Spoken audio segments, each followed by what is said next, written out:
Alphabet East Africa T20 Cup here at Gahanga. Ground B on your screens there is the usual suspects, the opening pair of Team Uganda, Roger Mukasa, shot number 37 alongside Simon Sesazi, shot number 24. Our umpires of the second game are none other than the female Veronica Iriho, who made her debut in men's category in this tournament alongside Rwanda International Gaston Niyibizi. There walks in Roger Mukasa with 179 runs with a high score of 89 runs. And Simon Sesazi, who also ties with him, 179 runs in this second edition of the East Africa T20 Cup with a high score of 60 runs. And of course, with the new cherry, it's none other than Mohamed Yunus. Opening with the new cherry, there's a sleep in place. As we see Roger Mukasa taking his guard. Got out on a golden duck yesterday.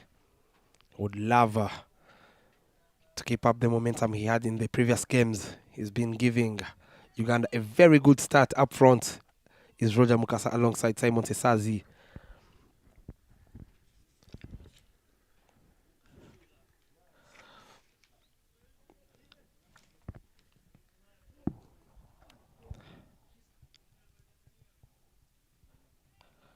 Is opening the batting with Simon, who had a very good run of the play with the bat. Short ball cut away powerfully. Back-to-back golden ducks. What a catch there at point by normally the wicketkeeper batsman Amara Jivana. Takes a blinder. He's going to go down as one of the best catches in this tournament. We've seen in the morning game Ivan Selemani bagging a pair. Roger Mukasa has to depart with that pair. 2 in 2. From the young Mohamed Yunus, wins yet again the battle between these two, making sure Roger Mukasa doesn't get anything on the board. He is livid with himself, of course, as he walks back. Very good start here from Tanzania after beating Rwanda in the morning game. Of course, it is their double header. Beating Rwanda, chasing down 134, winning by 1 wicket. And that man, of course, yet again, Mohamed Yunus, getting those precious 2 runs to seal off the victory. He comes in the second game, opening the bowling and gets rid of Roger Mukasa, as we see the young Ronald Rutaya joining Simon Sesazi. The top order batsmen of Team Uganda have managed to contribute 634 runs. That was the catch there. Blinder had to dive on his left. Hitting the deck hard was the young Mohamed Yunus. This time round, not with the wicketkeeper's gloves, is Amara Jivan, as we see Omar Kitunda behind the stumps there doing the wicketkeeper's duties. Is the left-handers out there at the crease. 1 wicket down.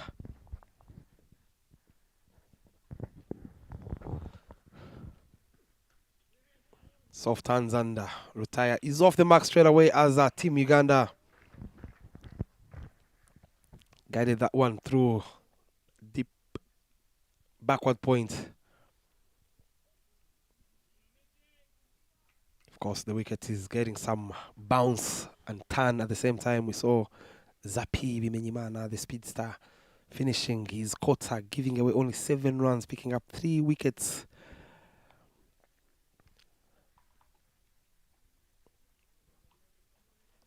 Simon Sesazi averaging 29 with the highest of 60 with his 179. He would love to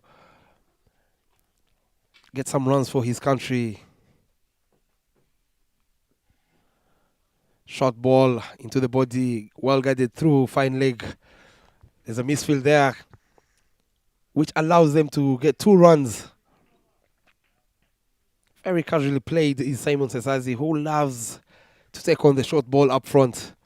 But this time round, after losing the big wicket over his partner, Roger Mukasa, he decides to use soft hands.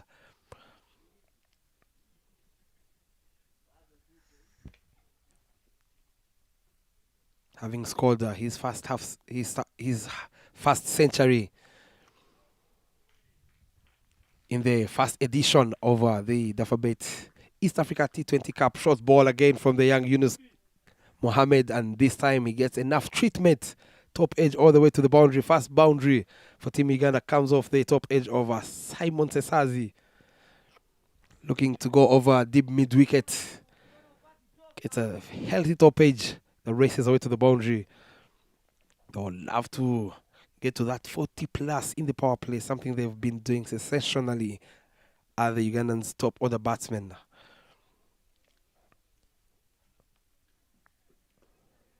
For this time round, soft hands again, straight to that man, Amal Rajivan at point. So saying Simon Sesazi got his century last year here in December against Team Tanzania, the first Ugandan to do so. First game again against Tanzania in the second edition, getting to that 50. And yesterday he picked up 60 crucial runs. With it on offer. Cut away straight to third man, Yarinde Kanya Morris, who cuts it down to only 1 run to end over number 1 with 8 runs for the loss of 1 wicket. Of course, I'm not alone in the commentary box as I welcome Mr. Zaid Khan, who's from having his lunch. Welcome back, Zaid. Thank you very much, Bob. Lovely overcast afternoon here at Gahanga International Cricket Stadium. And first a blow, once again, identical to that of Tanzania that we saw. And just tough time for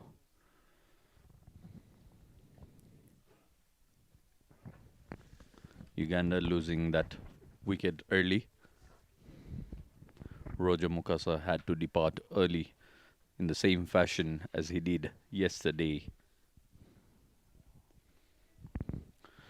Salum Ali Jumbe coming in to bowl from the parking end.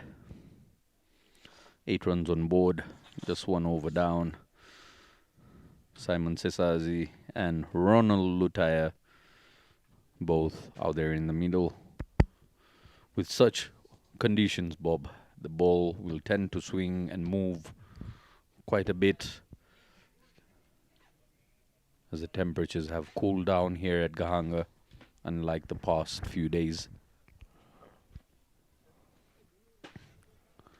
Down the leg, wide, indicated there by the on-field umpire Gusto.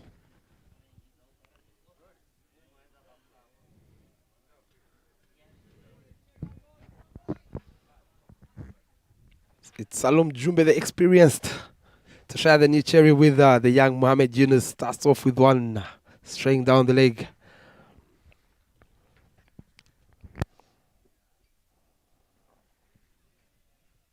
White signaled once again, struggling in his first over. Straight up is Salum Jumbe.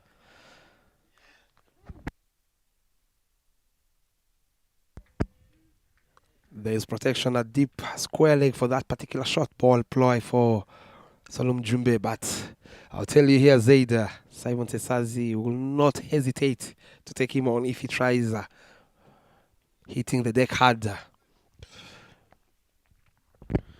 He loves that coming his way.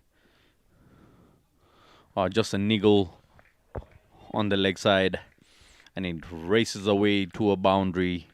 Much needed. That would easen up Simon Sesazi here.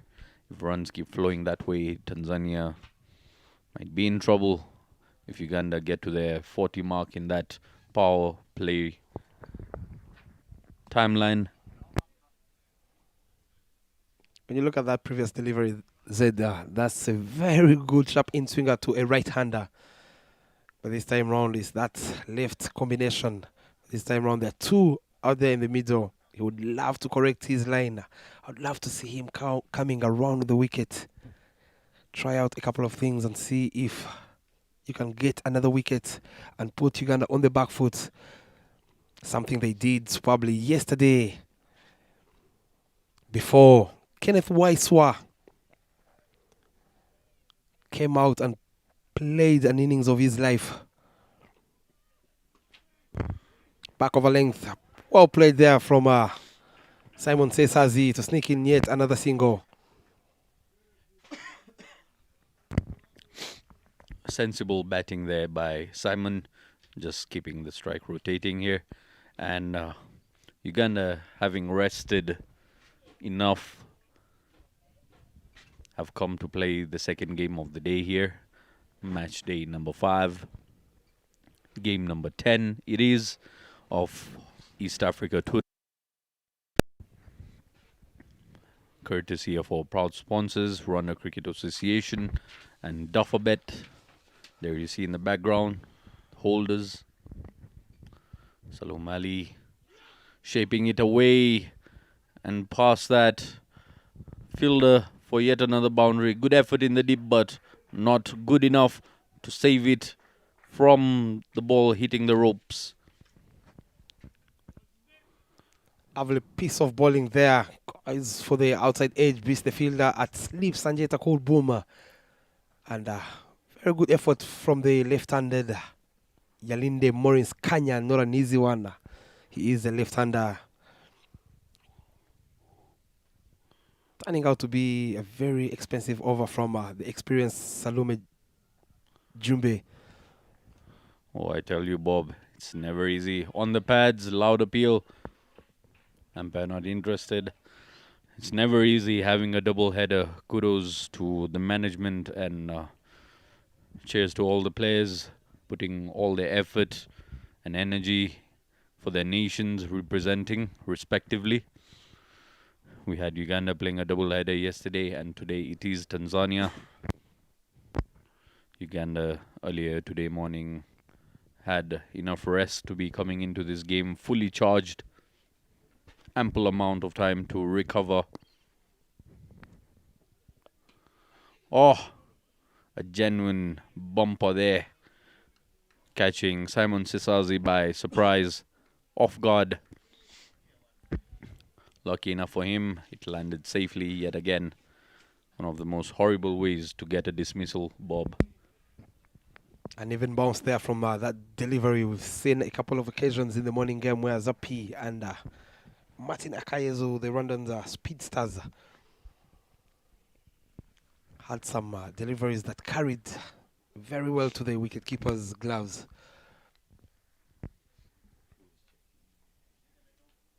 Can he close it off? Is Salum Jumbe after giving away 11 runs. 4 ball driven straight to mid-off for yet another single there. Keeping the scoreboard ticking after losing that wicket. And with that single brings us to the end of the second. Moving at 10 runs and over, much needed. This is now the Uganda for you. They've always managed to get to that 50 in the power play. Very nice drive there by Simon Sesazi, full face of the bat. Just presented, hitting the sweet spot. Nicely timed, rotating the strike. 12 runs from that initial over of Salum Ali Jumbe. 21 runs on board. Not bad. If they continue with this, as you can see, the projected score showing 210. Plus or minus 10 runs might be the real score. We're yet to see. I'll tell you, Zaid, as we see Mohamed Yunus continuing from the Mount End. Short ball, he will never miss out on that one. That is bread and butter to Simon Sesazi, who is dealing in boundaries at the moment very casually there. Not learning the lesson is young Yunus. I'll tell you, Zaid, Team Uganda with 10 points, sitting at the top, having played 6 games, winning 5 out of 6. Lovely pick up there from Simon Sesazi. I'll tell you, it's been the patience, consistency, and the momentum from that young man, Ronaldo Taya, and the consistency from the likes of Roger Mukasa alongside Simon Sesazi and Ronak Patel that have made sure that Uganda have gotten to those 5 wins. Shot of the day to me, Zaida, up and over. Well driven over the field at covers, who could only watch it sail over 2 bounces to the ropes, back-to-back boundaries, effortless. He will score a 50 without breaking a sweat. That's Simon Sesazi for you. Enough with it. Enough with it. Have a look at that shot, Bob. There are not many shots in the cricketing book that look as elegant as that. And I've seen my partner, Bob McCoy, playing this shot back in his days to its best. Good comeback by Mohamed Yunusi. What makes it more elegant is that Simon is a lefty, just doubling up on the taste, adding more flavor to that shot. You played it well too, Bob, but gone are the days. These days you're more known for the well lefts. We come back from the lunch, Zaida, but I'll take the flowers. Very more of a Kumar Sangakkara signature shot back in the days. Shot ball in the air this time round. Who wants it? It's the bowler himself, young Yunus. And he spills the sitter. Drops it like a hot potato. The captain, Abik Patwa, cannot believe it. He's turned his back on the team when he saw the ball go down. Chaos out there in the middle. Simon Sesazi had taken off his gloves, was on his way to the dugout. Have a look at that. He had all the time in the world to comfortably cop that. Ends up spilling it.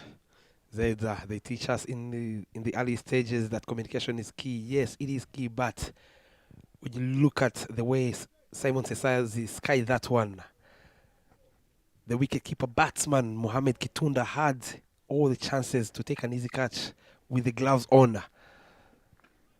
Full ball driven again, but straight to Jumbe at mid-off. Mohamed Kitunda had all the time in the world to take that easy catch, but he let go because of the young Mohamed Yunus, who had called for it. Fortunately, ended up giving a chance to a batsman you do not want to let go up front in the power play. We all know the damage it possesses. 21 off 13 so far. He's been given a life, and from here on, Mohamed Yunus will be hoping he doesn't cause damage after spilling that ball. One of the easiest catches of the day. But the ball being new might have slipped. Maybe he wanted to even celebrate even before he caught the catch due to excitement, spilling the catch there. Mohamed Yunusi giving away 16 runs, picked up 1 wicket. 4 boundaries in that over to bring us to the end of the third. 29 for 1. The partnership is climbing as it gets to 29 off 17. Ronald Lutai hasn't contributed much. Only 5 of 3. That man who's been given a life at 21 off 14 would love to capitalize and make good use of that opportunity up front in the third over being given to him by Mohamed Yunus. It's Alim Peka Kimote to replace Salume Jumbe from the road end after a struggling first over that went for 14. 29 runs on board. We're done with 3 overs here. The loss of 1 wicket is Uganda. Out of 29, 21 runs are by the blade of Simon Sesazi, the same man they've just dropped a catch of. That shows you the amount of destruction he's able to cause in the air once again. Just teasing the keeper. A yard away from the hands. The dive was put in. He would have needed to be a 7-footer to get to that.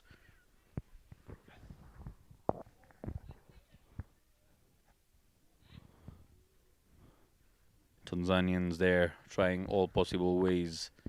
Trying to act sneaky. Almost desperate, I must say, to pick up a wicket here.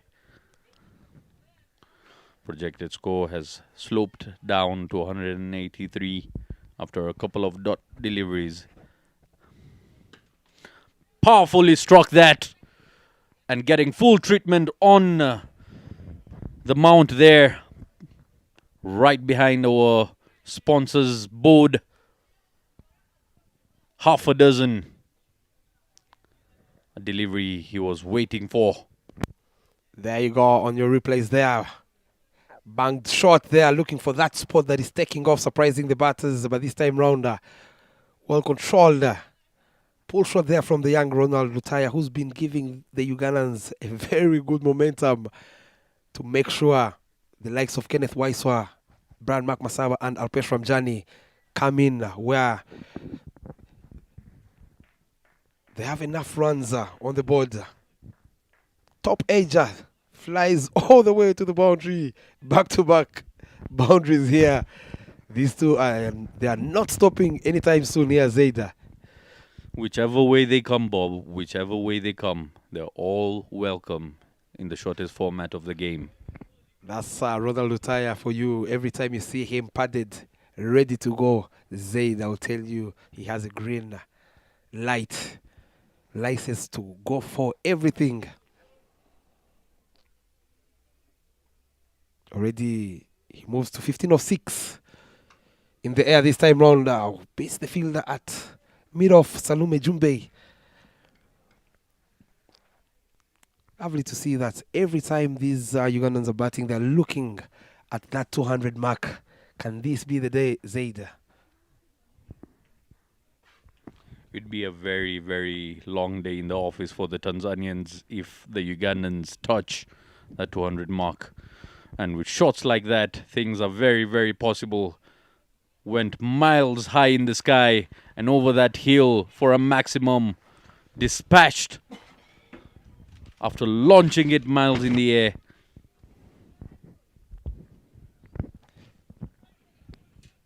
There you go there. In the arc, out of the park is Ronald Lutaya.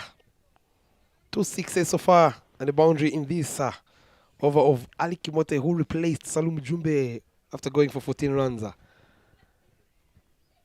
Change of ends and bowlers makes these two get to that 45 of 22 partnership.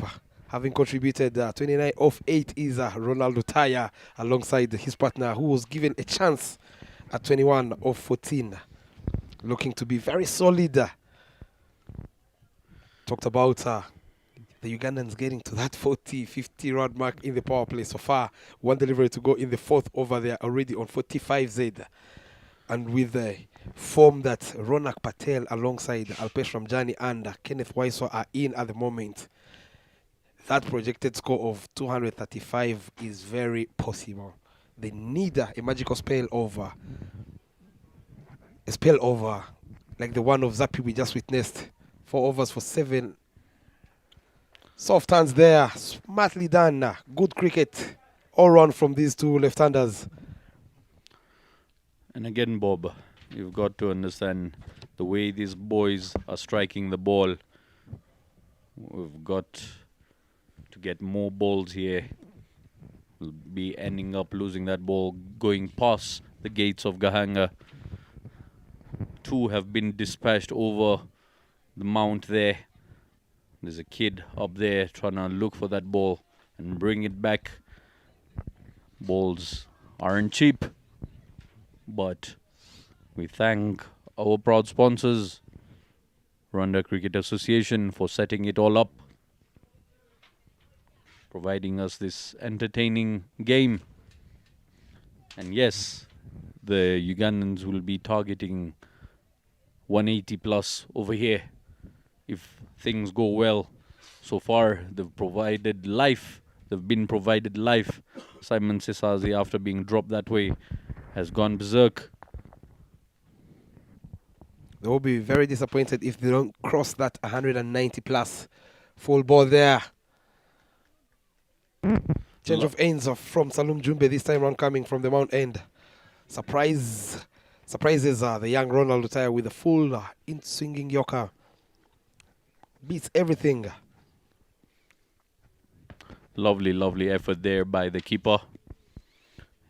Had a full stretch dive to his left to save that from getting to the boundary as it was traveling quite quick there. Shot in the air and catch well taken.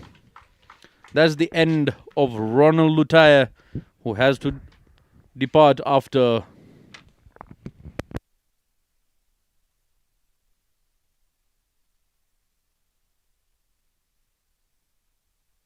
Ronald Lutaya, not the first time we've seen this. We saw him last time getting that 20 off 9 deliveries. He is a man who likes giving Uganda the momentum, as I mentioned earlier. But this time round, he doesn't convert his 20s into big scores. But he has done the damage in the power play as he allows that man, Ronak Patel, shot number 7. Look at that change of ends. Brings a wicket. Cramped for room. Tries to cut that one. Easy catch taken by the young Drumit Meta. Look at the celebration there. Playing his first game in the Dafabet East Africa T20 Cup is young Drumit Meta takes that easy catch. 2 wickets down, 46 runs on board after 4.2. finally something coming Tanzania's way in this match. 46 runs on board. 1 wicket they've lost. Not spilling this one, that would have been horrible. But in the end, comfortably taken by the debutant. And that brings the big man, Ronak Patel, 5 innings, 6 matches, 150 runs to his name, 61 being his highest, averaging 50 per game, 115 being his strike rate. Someone who brings balance to the Ugandan batting lineup throughout this tournament so far.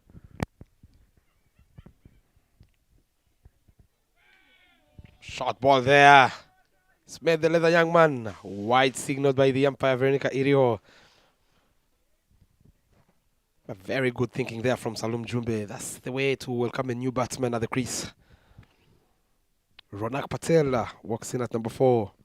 A man who has stood tall for his side here, being the anchor, making sure all the batsmen play around him as he gets to that 50 and 60, respectively, getting to 149 runs in this tournament so far, with the highest of 61. That's Ronak Patel for you. They will need him to build a partnership alongside his partner there. Simon Sesazi, short ball there.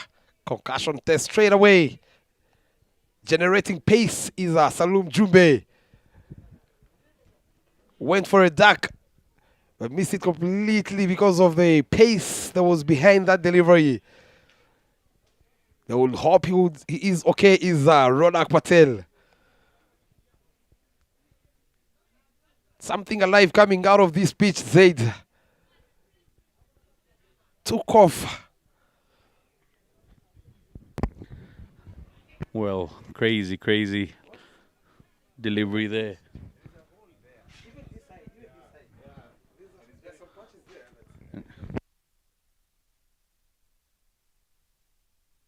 Spiked him up, hit him on the grill, front up.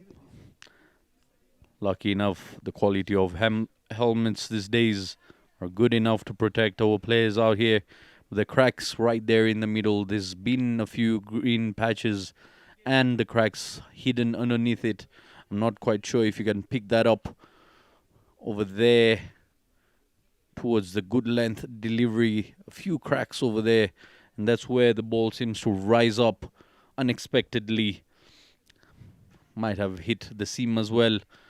And Salim Ali Jumbe providing venomous pace at the moment and spiked him on the grill head first. Ronak Patel walking out. He'll have to take a walk back to the dugout, and the physio Shamim herself will have a look and test Ronak Patel. Remember Zaida, however much we love this game, safety comes first. As we see the new batsman, Alpesh Ramjani, who's been very handy in the middle overs, having gotten to 105 runs in this tournament so far. He's been very handy, chipping in those little cameos. Have a look at that once again, Bob. after he pitches, it held its line and just surprised him on its way. And Salum Ali Jumbe had almost caught that on its way back. Well, you look at that on the replay, Zaid, it looks like he took off the helmet.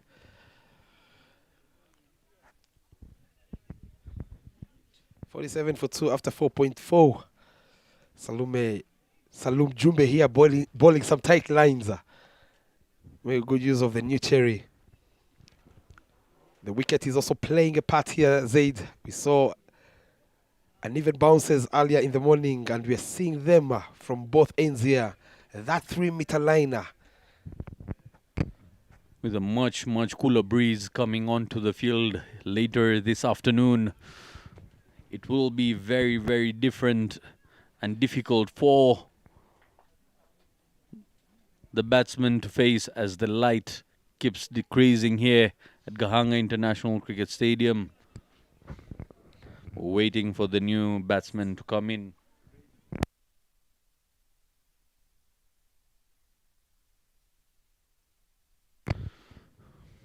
According to the weather forecast, it didn't show any rain, but surprisingly enough, dark clouds come around the Gahanga area. Now just waiting to see who's the next man in and what sort of changes are to be made here. Uganda 47 for the loss of 2 wickets. For the loss of 2 wickets there. Retired hurt was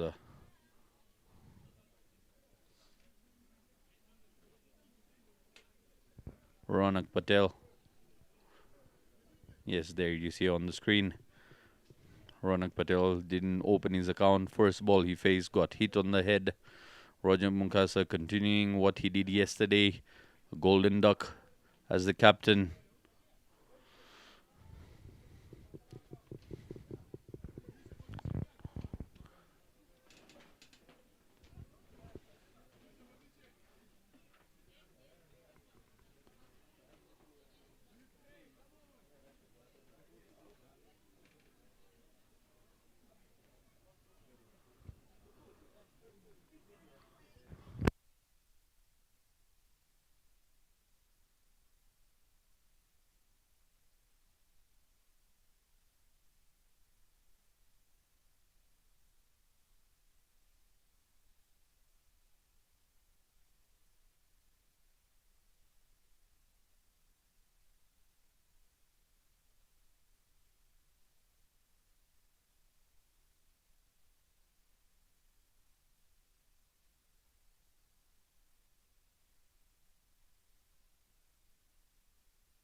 Will soon resume the game again, and with that we've got Alpesh Ramjani on strike now. Salum Ali Jumbe to continue his over. He's given away 13 runs so far. Has picked up 1 wicket. Simon Sesazi on 21 off 14. In the air once again. The lighting on the screen does not do justice to the natural lighting out here at Gahanga International Cricket Stadium. The sky is dull and sighting the ball is not easy.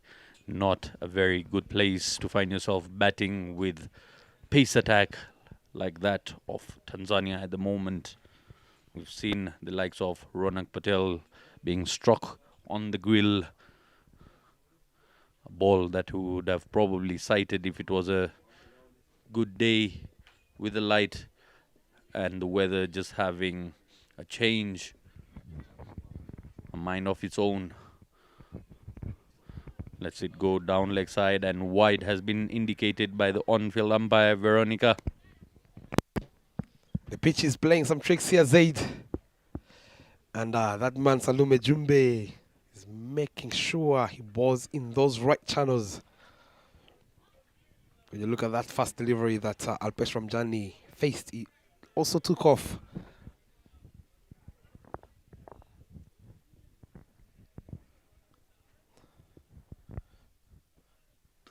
Soft hands, well balled, well played. Good cricket all round.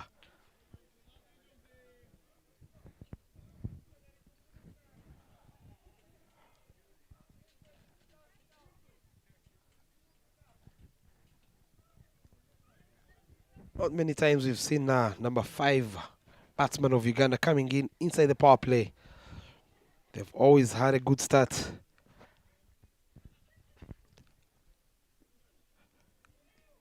Smith the leather says Salume Jumbe to end over number 5. Coming back superbly, only giving away 1 run in his second over is Salum Jumbe. 47 for 2 after 5. There on your screens are Giselle, the opening batter of the women's national team, sipping on a soft drink alongside the kids who just came in from Uganda, the emerging side, alongside the physio, Teo, and Merveille, who was the wicketkeeper batter.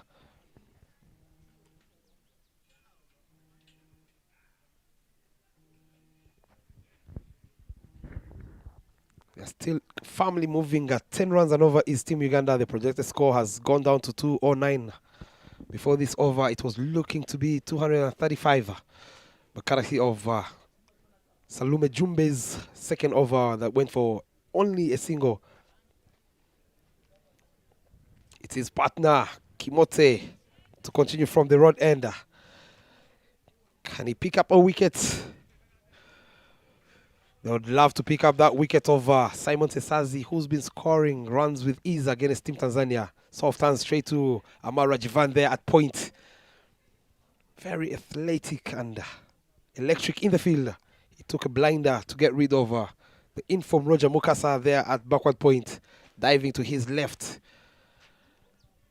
One of the catches that is going to go down in the contest of the best catch of the tournament. We saw earlier Didier Ndikubgimana taking a blinder. Change of pace there, soft hands. Getting it through third man region. They would love to finish off the power play with a boundary or two at these two Ugandans. With the off fielder. Not even a single fielder outside the ring. There's a deep mid-wicket fielder. And there's a third man for Alpesh Ramjani. Interestingly, he loves playing that inside out. And there's no particular fielder covering that region.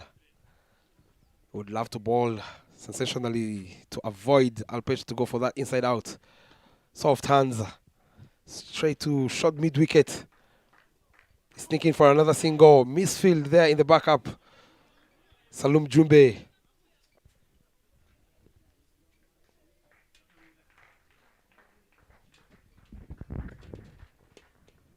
$50 up for Team Uganda here. The loss of 2 wickets.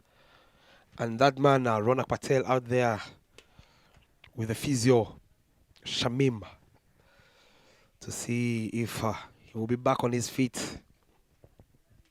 Ugandans who need 3 wins to be comfortable, the defending champions yet again.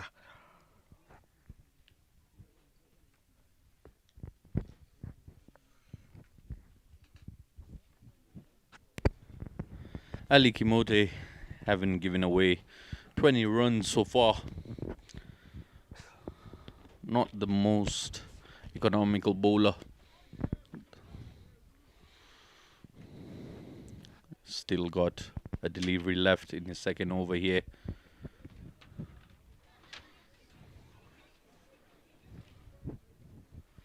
Hint of drizzle coming down. The lighting has gone really dull here at Gahanga International Cricket Stadium. However, you cannot see it. Lovely shot there by Alpesh Ramjani, showing full face of the bat. Very good over to end off the power play. Giving away only 3 runs is the experienced Kimote Ali Pekka. 51 for 2 after 6. As you see, the projected has gone down and down to 170. Uganda, having won the toss, elected to bat first, trying to put up a high score, seeking that massive score for stop.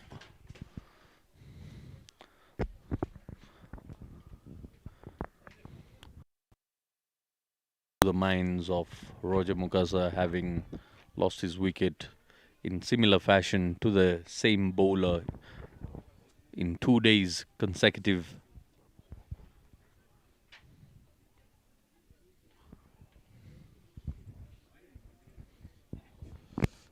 And on your screens, stretching his arms, is a man we are together in the commentary box earlier, asking him when is he going to have a go.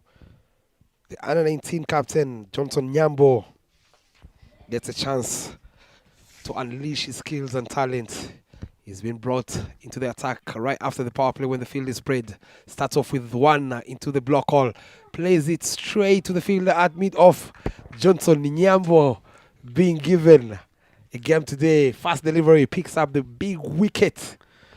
Dream start for the youngster. A wicket first ball. Welcome to international cricket. Simon Sesazi getting the toe bottom of the bat, ending up with a comfortable catch in the end. Well done by the youngster.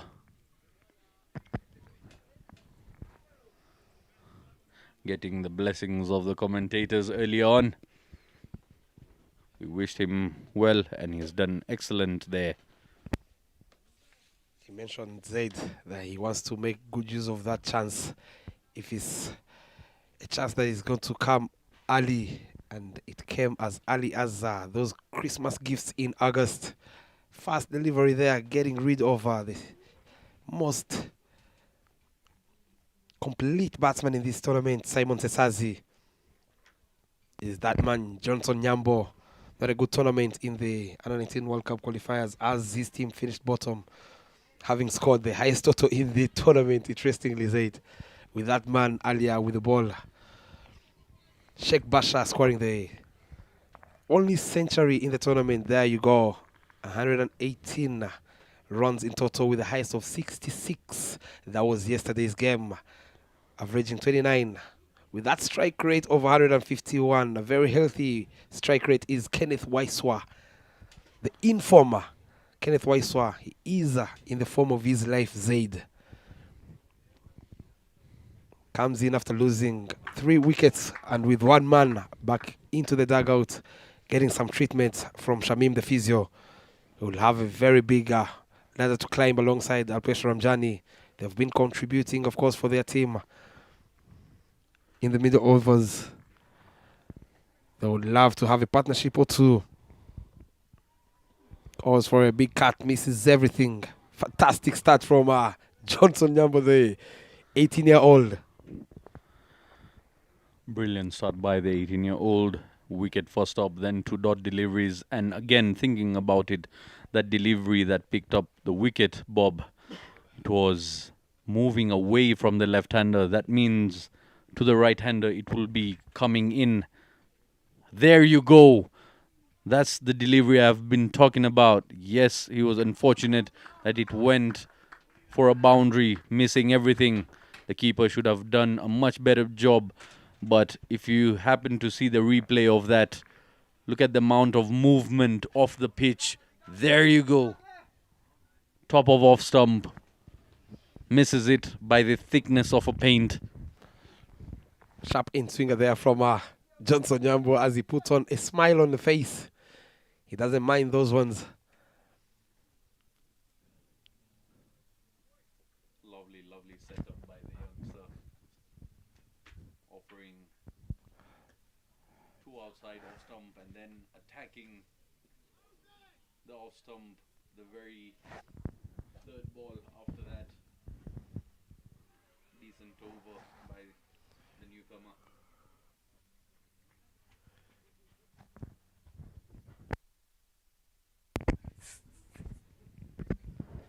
Fantastic over to start with is Yak Johnson Jambo there. Only the runs coming off his first over came in as Baiza. And a good job once again from Mohamed Omar Kitunda, who's been struggling behind the stumps. You'll need to back up the bowlers. 55 for 3 after 6.5. Can he close it off in style? Plays it on the back foot. Beats the fielders. Dive on his right is Amara Jivan. Lucky for him, there is protection in the deep there.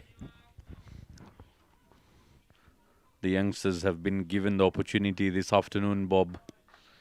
And very, very interesting to see how the pitch is playing out with a change in the weather as well. Different approach with the pace earlier on we saw by the Rwandan national side, likes of Zapi Bimenyimana and Martin Akayezu. Only if in that run chase, the bowler that the Rwandan side must have missed so dearly would have been Inyas Nirenganya.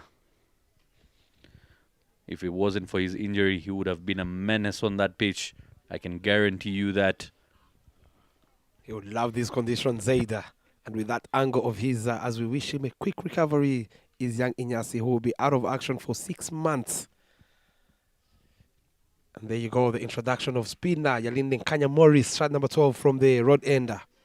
Ball a superb spell, wicketless, giving away only 24 runs in the first game. The field is sprayed, of course. There's a long gun, there's a deep mid wicket and a deep square leg. Ivan Selemani.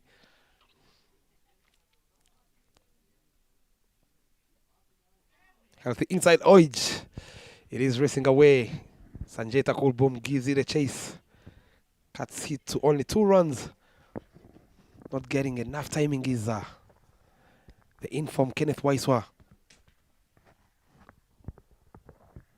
Very interesting to see if he brings out those sweep shots of his. There's a very big gap between deep square leg and deep mid wicket, close to 50 meters. Yalinde Morris keeping it in tight line, but the Ugandans still managed to rotate the strike. Lovely skill, that is a good batsman. A sign of a good batsman is that a good ball will always be played in order to receive a single and not just defensively blocked. Another thing we shouldn't forget is that there's lots of arsenal power in the Ugandan side. The pace will be coming on.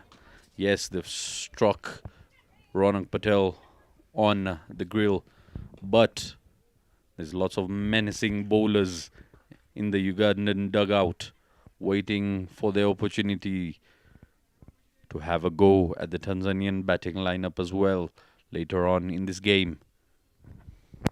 I'll tell you that if there are 2 batsmen in this tournament that can take a game away from the opposition are these 2.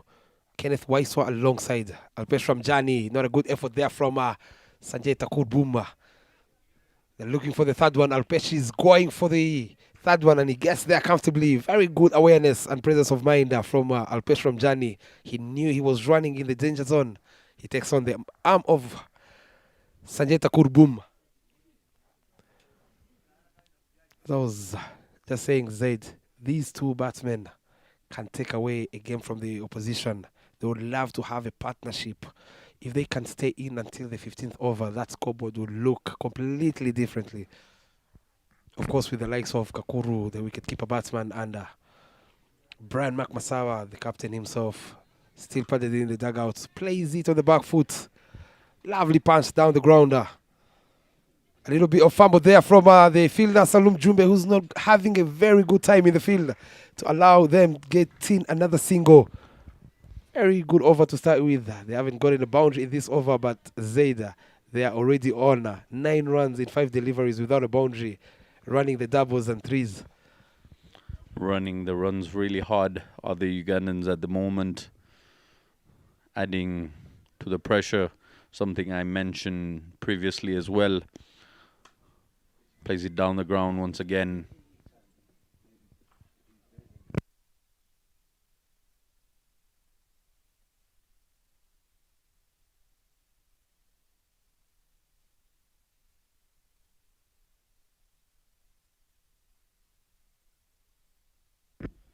Ten runs to start with is Yaline Kanya Morris.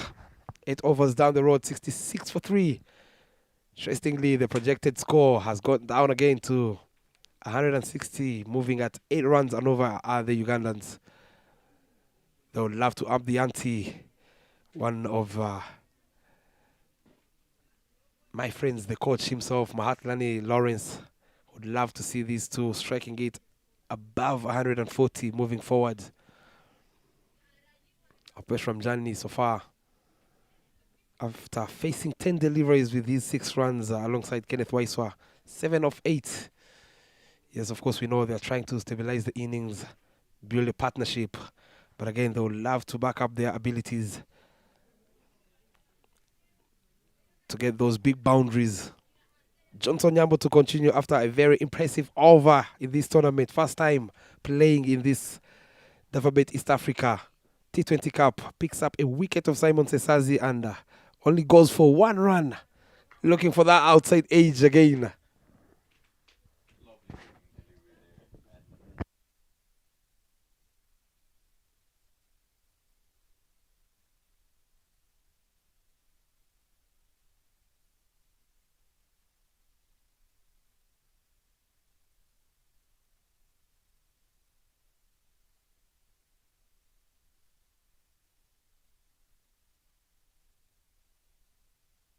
It tight. Once again, keeping it tight. That angle that he creates. Johnson Nyambo to the left-handers, moving away off the pitch.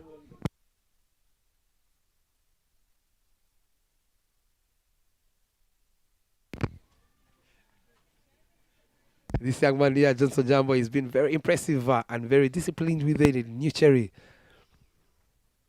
Soft hands looking to sneak in a single. Yes. From Kenneth Waiswa. Not comfortable is Alpesh Ramjani facing this young man, Johnson Nyambo.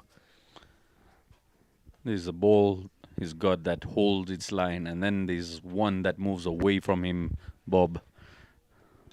And it's very deceiving from the wrist itself. When you see it coming into the right-hander is when you get the idea.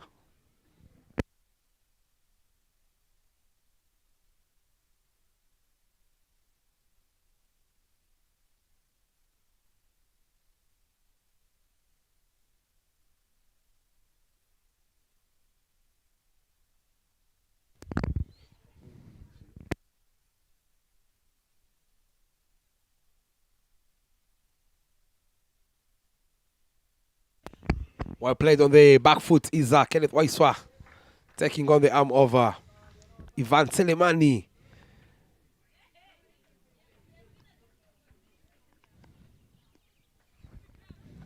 From the looks of it, things will be quite heated between these two sides.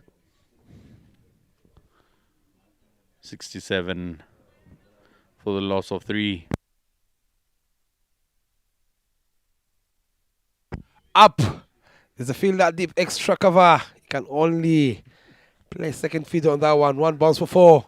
That's Alpesh Ramjani for you. I talked about that inside out. It doesn't take him long. It takes him only 15 deliveries to go for his favorite and signature shot to close off the end of the 9th over. 71 for 3. I beg your pardon. Lovely shaping away of the bat and targeting that vacant region. The fielder had lots of yards to cover to his right side, but given the pace of Johnson Nyambo and the elevation provided by Alpesh Ramjani. It finds its way to the boundary comfortably.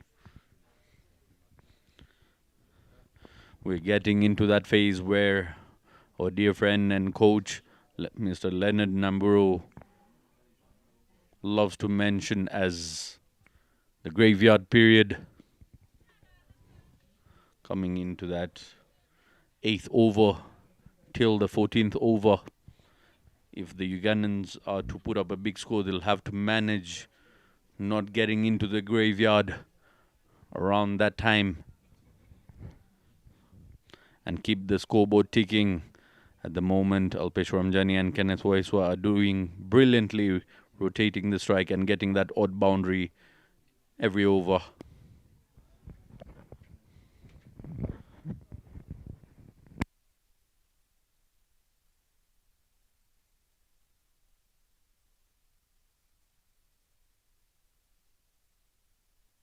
Yalini Kanya Morris to continue his second over from the road end. These two are trying to build a partnership, as my partner Zaid just mentioned. I don't. There's a very big gap here at mid-wicket region. He goes fishing. Is Kenneth Waiswa. Lovely smart bowling from the young Yalinde Kanya Morris, left arm orthodox.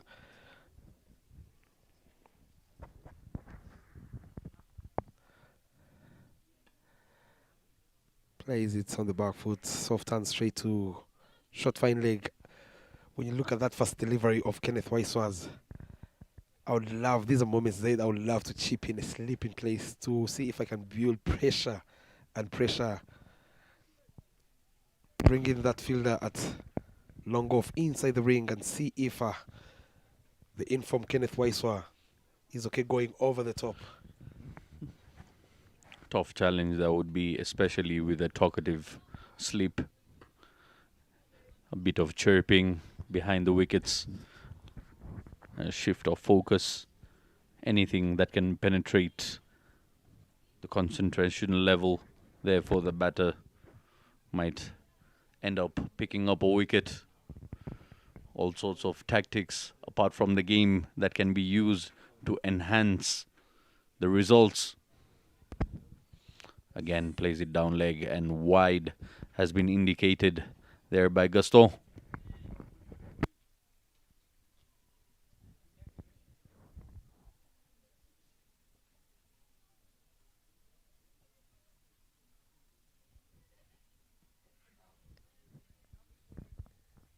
Waiswa Kenneth there, 24-year-old, looks to be struggling with the lines of the left arm orthodox Maurice Kanya. Pressure is building up, Bob. Plays it around the leg once again. And all sorts of fumble happening by Thakur. He's got butterfingers today. Very, very sloppy in the field. Toughest of days he's had throughout this tournament. They call him Bobra, nicknamed Sanjay Thakur Boom. He has given 30 odd runs in the field, Zaid. Yes, he got them over the line, smoking it all over the park against Team Rwanda. 44 off 18 deliveries, but he's been a very big victim in the field. Struggling. Let's just say he's been very, very generous to the people out here at To Gahanga. the opposition side, you mean, Zaid? Definitely. But with the qualifiers later in Namibia, he'll need to do a very big job in the fielding skills. The With the captain. standards of these Tanzanian side, you do not want to have a fielder or a player that you're going to hide. The captain, Abik Patwa, is going to find a way to tighten up the screws. 4 boundaries so far in the innings and 2 maximums. Fairly low, I would say, for Ugandan standard.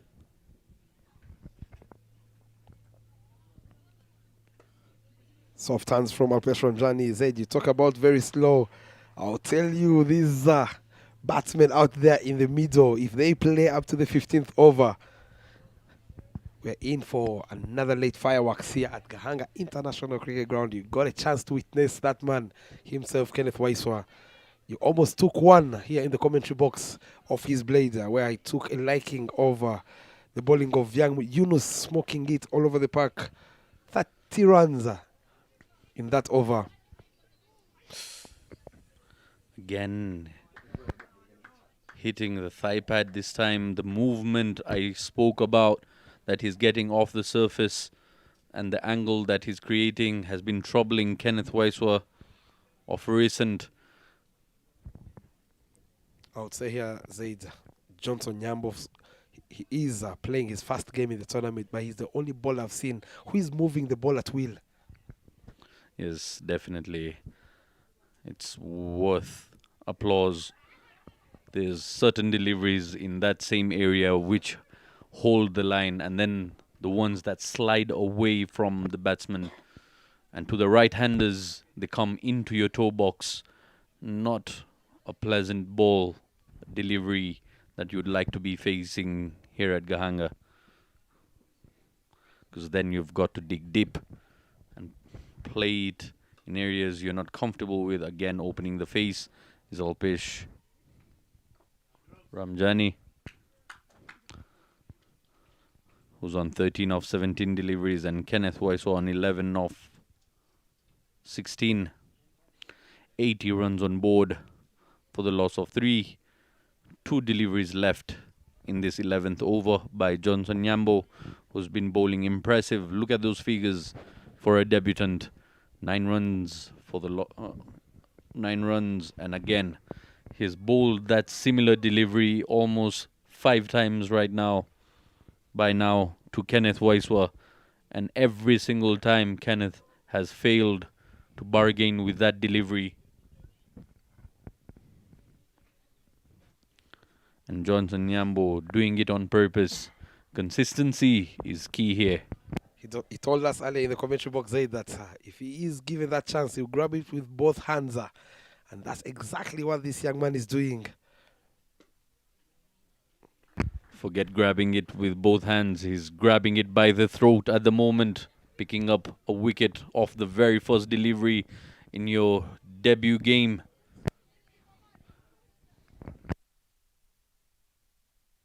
First game in the tournament is never easy. He's done brilliantly to start off that way.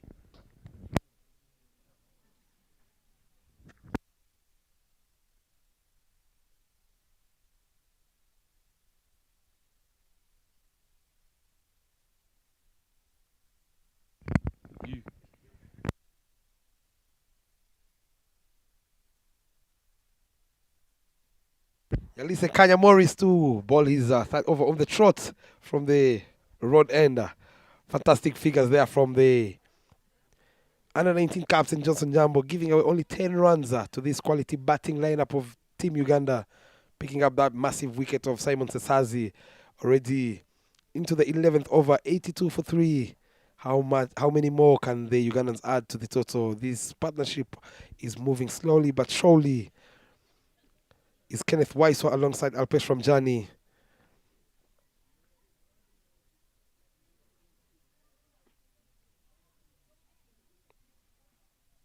They will need to switch gears. Try and see if they can get a boundary or two every after over.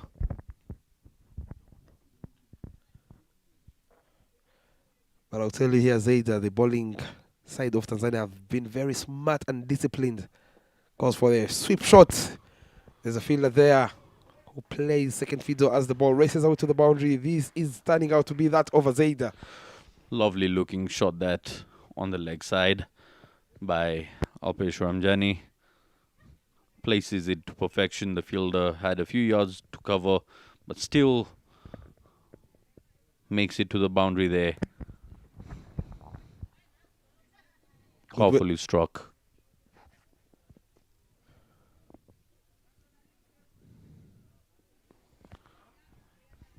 Good way to start this over. Are these two taking on the arm of the wicketkeeper batsman, Amar Rajivan. 7 runs so far in just 2 deliveries. They will need to capitalize on that and see if they get to that 15 run over here. I believe we will get back the momentum of Team Uganda. We all know the damage these two possesses if they stay longer at the crease. Alpesh from Johnny so far, who is on 22 of 21. Not the usual way he bats. Normally those deliveries faced by Alpeshi will be around something like 40 runs this time round after losing those early wickets. And with Ronak Patel still out there having some treatment, delicately played by Kenneth Waiswa, was stopped by Johnson Nyambo there. Lovely to see that they're not getting those loose deliveries, but turning the good balls into ones and doubles, something they're doing positively at the moment. 90 for 3 after 11.3 Zaid. 90 for 3, 11.3. And from here, they'll be pushing those singles and doubles, Bob, I believe, till the end of the 13th over, 13th, 14th over. And after that, if they've not lost any further wickets from here, from this point on forward, they will start going hard at the Tanzanians after the 14th over mark. 6 overs when remaining. They'll go hard at it at that particular time.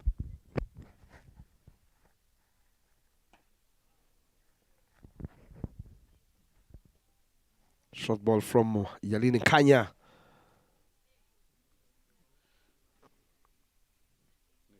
Kenneth Waiswa, who is very okay to go for a single.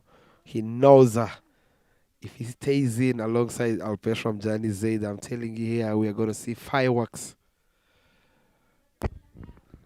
He has played on this particular pitch yesterday. He knows how it plays apart from those couple of deliveries that are taking off. This ball is racing away to the boundary. Field is, the outfield is very electric here. Second boundary comes off the last delivery of Yalinde Kanya Morris, going for 25 for naught in his 3 overs. Not a very good ball there, and helped on its way to the boundary. And Alpesh Ramjani having a soft spot for that particular area. He struck his 3rd boundary in the same region there.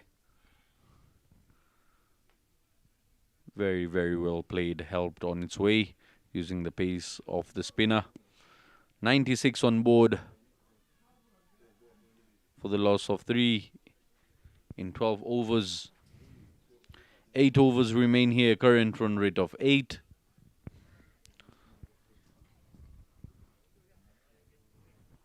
And there is the Ugandan dugout.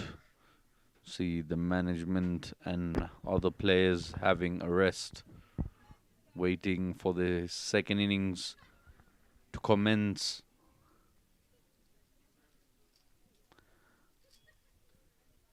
Give it 2 more overs, Bob, from here, and the Ugandans will completely shift gears and start striking the ball to get it to that high mark that we talked about early on.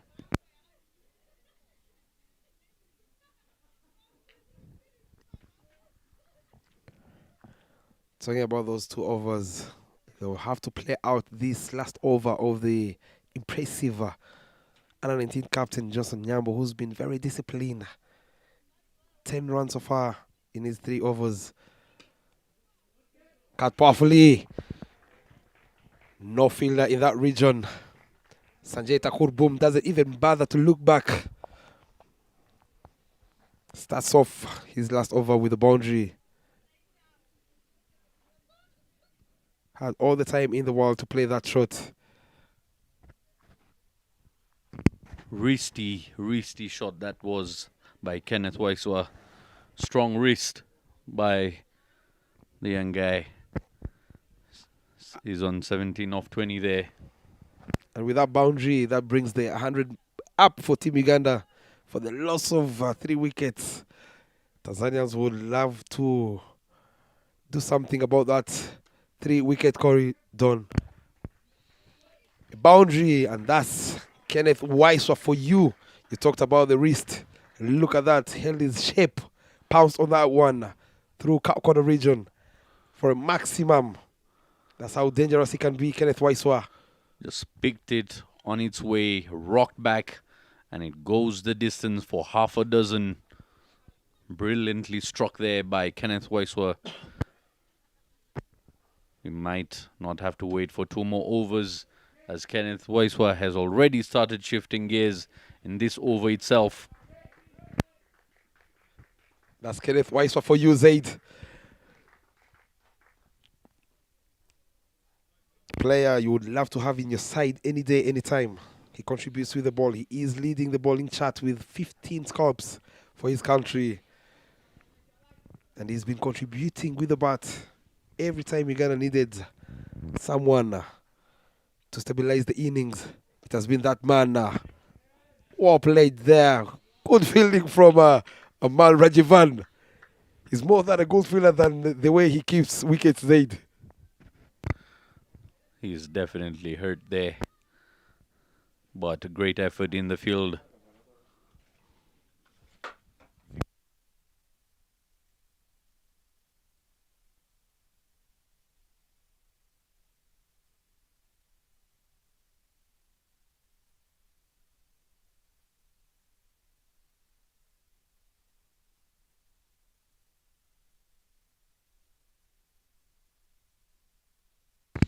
Played on to the leg side once again.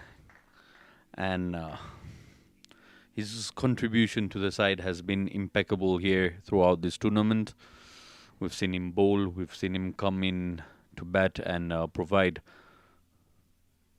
the backbone of scores throughout this league we've seen here.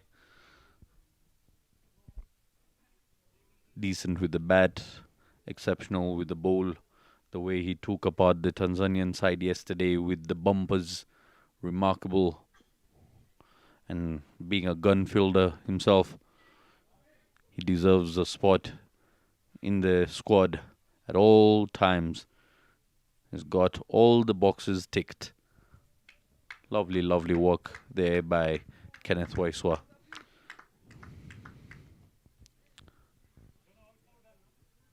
That's the end of the 13th over, 110 on board for the loss of 3 wickets.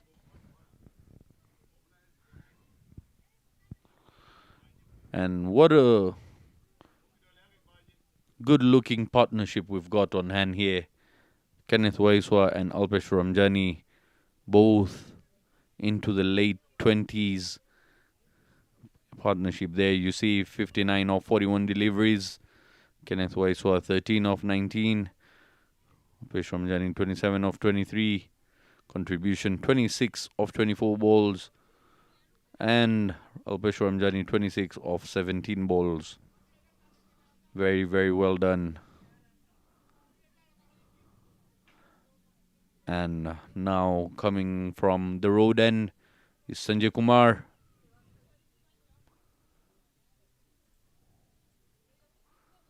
Introduction of spin once again.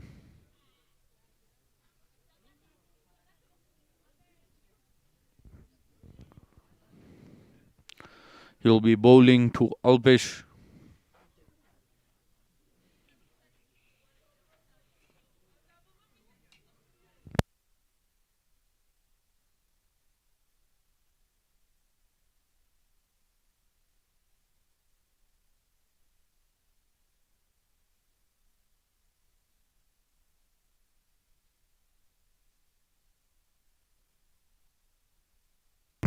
Powerfully struck there into the gap.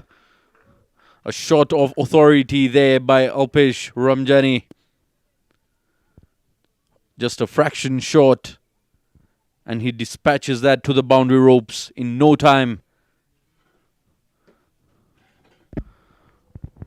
Go-to shot is Alpesh Ramjani's inside out. You love to have that fielder well positioned, a deep extra cover for that particular shot. Welcomed into the attack is Sanjay Takubum. Flicked away straight to short fine leg. Smart cricket here, a boundary and then a single to let that man who is on 26 off 24 get back on strike. Kenneth Waiswa. He will be hitting into the bigger part of the ground, the longer boundary where there's protection. Salome Jumbe and Alimpeka Kimote Bargain Z. Look at that gap between Kimote at deep mid wicket and a long on Salome Jumbe. He would love to target that particular region. Again, Bob, the thing that has been most impressive about the Ugandans throughout this tournament is the way they form the partnerships in the middle order after having lost early wickets. They don't lose momentum. In fact, they get much stronger with the middle order taking responsibility, allowing them to play mature cricket. We've seen different partnerships doing that, and it's just a pleasant sight. It's a very, very nice headache to have as a coach when you've got those players in your side. I mentioned this earlier, Zaid. One of the reasons Uganda is sitting at the top of the table here with 10 points is the balance they have in their side. If the openers don't click, they have Alpesh from Jani and Kenneth Waiswa, plus their captain, Brian McMasawa, who've been contributing in these middle order overs, something they've done superbly. Remember, they're missing out the likes of Riyazat Ali Shah, Dinesh Nakrani. Very good headache indeed for the coach. They will be having the Africa Cup finals later in September. Calls for a big heave there. Misses everything, but the intentions are clear from Alpesh Ramjani, trying to go over the screen, over the side screen. I would be keen to knowing how the coach, Matlani, finds a way to deal with that headache. Lovely looking boundary once again. Runs flowing comfortably for the Ugandans here. Started off getting that boundary and closes the first over of Sanjay Kumar Boom with the boundary. Make that 12 runs from his first over, opening up the full face, creating room to play between short third and point. No chance whatsoever for the fielders. They could only watch it pass between them. Very good over there. 14 overs down the road. 122 for 3. The big concern here for the Tanzanians, they are not picking the wickets. They have let Alpesh and Kenneth settle in. We know they can be very dangerous towards the end of the first innings as they give the ball to Kimote from the mound end. Of course, he comes back in his second spell. He will be bowling the cutters. Yes, two words put together into one sentence do make sense, but we've got aggression and the Ugandans, which go hand in hand, but now sensible cricket as well. We've got to see. Struck hard, goes for a boundary. The knobs have been twisted here.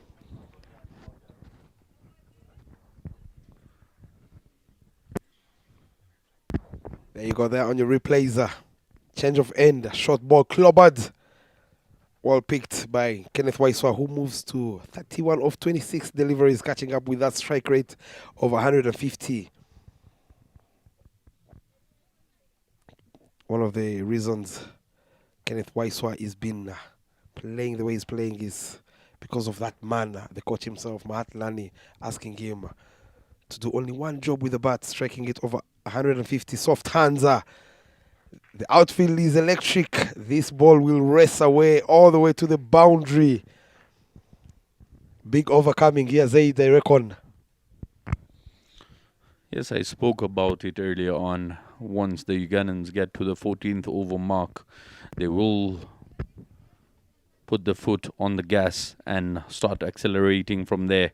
And this partnership has done brilliantly. They've gone past 50 runs, excellent build-up of innings, and soon they'll be given the green light As you can see, the drinks have been provided, and a long drinks. As cricketers, we know a message has been provided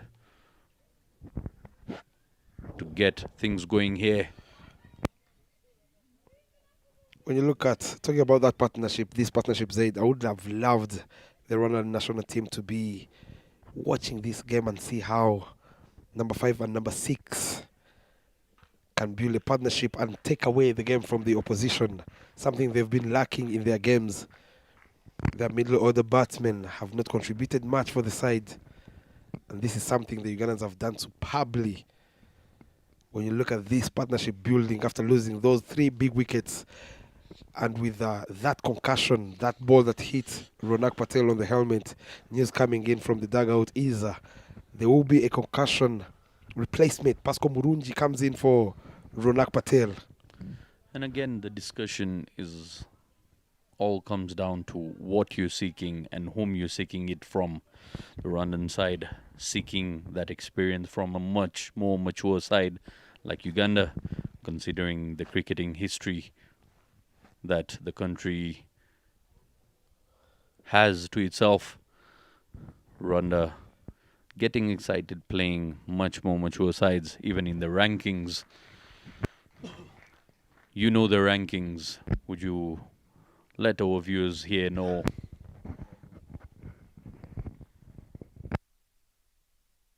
Uganda ranked number 23 in the world, and Rwanda ranked 63 in the world.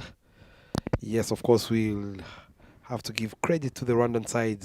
It is a process, of course. They're still looking for that combination. Knocked him over, and that's Ali Mpeka Kimote for you.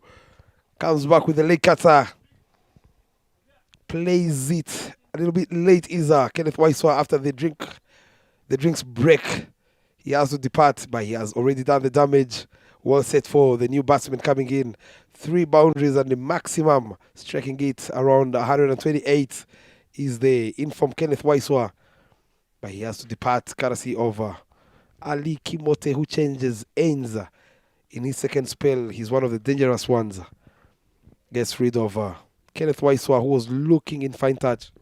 Have a look at that. Just holding its line. Ball straight as an arrow. Just dotted in. A bit late there by Kenneth. Blink of concentration, and you might lose your wickets. That's what has happened here. But well played, young man. Given much needed runs to this Ugandan side. 132 now on board. And with that, we've got Brian Masaba joining Alpesh Ramjani, who's on 40. And we've seen lots of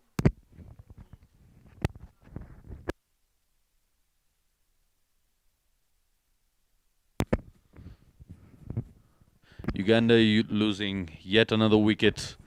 Kenneth Waiswa has to depart. Straight as you like it. Lack of concentration. It takes just a blink. And that's what has happened there. Brian Masaba joins Alpesh Ramjani out there in the middle. 7 matches, 5 innings, 84 runs, 37 not out, 42 his average, 168 is his strike rate in this East Africa trophy. Tight lines by Ali Kimote. Putting in the dive. A little bit of miscommunication there. Alpesh apologizing there to Brian Masaba. Not trying to rush, not trying to lose silly wickets here. There you have our manual scoreboard. Lovely lady helping out with the youngsters.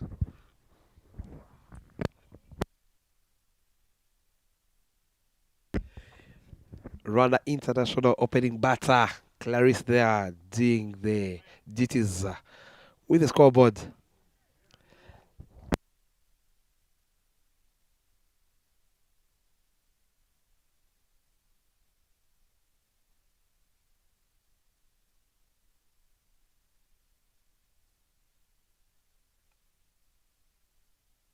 Salum Ali Jumbe to continue from the road ender. picking up a wicket, going for 7 runs and over in his 2 overs. Well set batsman Alpesh Ramjani, joined by the captain himself, Brian Makmasaba, with the highest score of 37. They will love the Ugandans to see him getting to that 37 runs to make sure they get to 180 plus in this particular fixture. But again, Bob, that figure you see on board, 40, a very, very scary figure for batsmen throughout this tournament, as plenty of batsmen have fallen in their 40s. Talking about plenty, Zaid, 8 batsmen so far in this tournament have crossed 40, but have not converted that 40 into the 50s.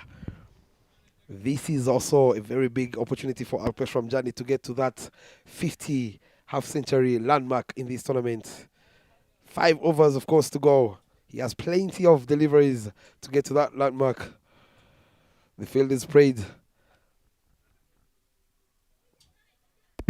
It is not Salum Jumbe to ball it. They have given it to Mohamed Yunus. Change of ends this time round. First time he's bowling from the road end is this young man.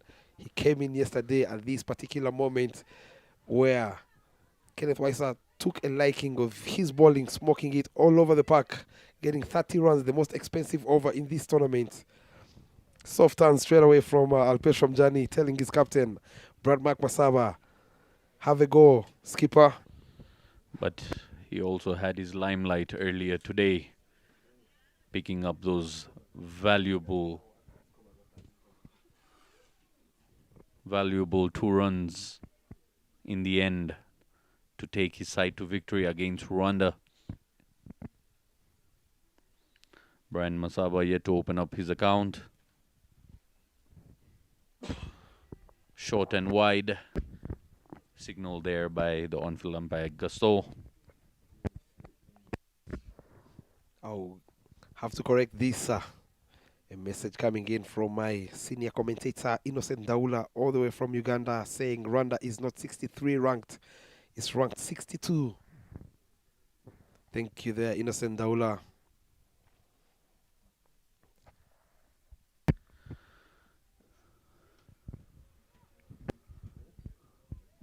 That just lets us know we've been keenly watched and heard, and appreciate the feedback from our seniors. These are the minute things that we'll need to take care of, and I promise you we shall. A step at a time, a game at a day. We'll get things moving here. In the sky, Shika was a call, and he has grabbed onto that. Lovely catch by the skipper. Well taken. This 36-year-old, a big patois. Not the first time in the day. We saw him earlier in the morning taking a similar catch. He's taken blinders, make that 4 catches in the tournament. And the captain takes a catch of the opposition captain, Brad Makmasaba, trying to get more runs for his side, but he has to perish. But again, this goes back to that single that Alpesh took off the first delivery. He is the man who was well set into the zone there. He didn't get enough elevation, looking to go over deep mid-wicket. Is Brad Makmasaba, one of the selfless captains you would ever see, Zaid. But again, coming back to my point, Alpesh Ramjani, who was well set after losing Kenneth Waiswa with that partnership of 70 plus odd runs, getting a single to expose, of course, the captain himself. I would have felt like Alpesh would have stayed in and controlled the last 5 overs, Zaid.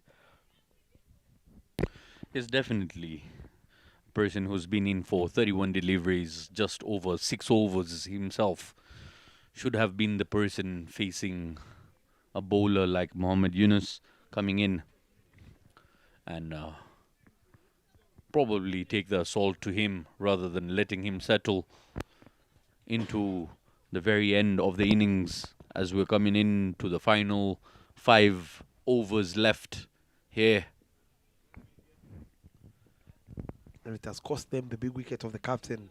We all know the contribution he can put on when he gets his eye in. We've seen in their previous game against Team Rwanda where Emmanuel Sebareme played 16 off 16 that resulted in two losing 3 wickets on the other end. Of course, he took a liking of Brian Masawa's bowling, smoking 3 sixes back to back. But at some stages, Zaid, the batsman who is set, would love to take on the charge, not expose the new batsman. Of course, Alpesh has seen the way the wicket is playing. He's been out there. He has played 31 deliveries for his 41. Would love to see him getting closer and closer to that 20th over. Short ball there from the young Yunus. Sometimes it feels just unfortunate how you can be playing at 40 and you've built up the innings and tend to get into that tanglement of being criticized as a selfish player. But Alpesh Ramjani has done a brilliant job for the Ugandan side. Having played 32 deliveries, he's on 41. Slowly but steadily, he has built the Ugandan side innings today.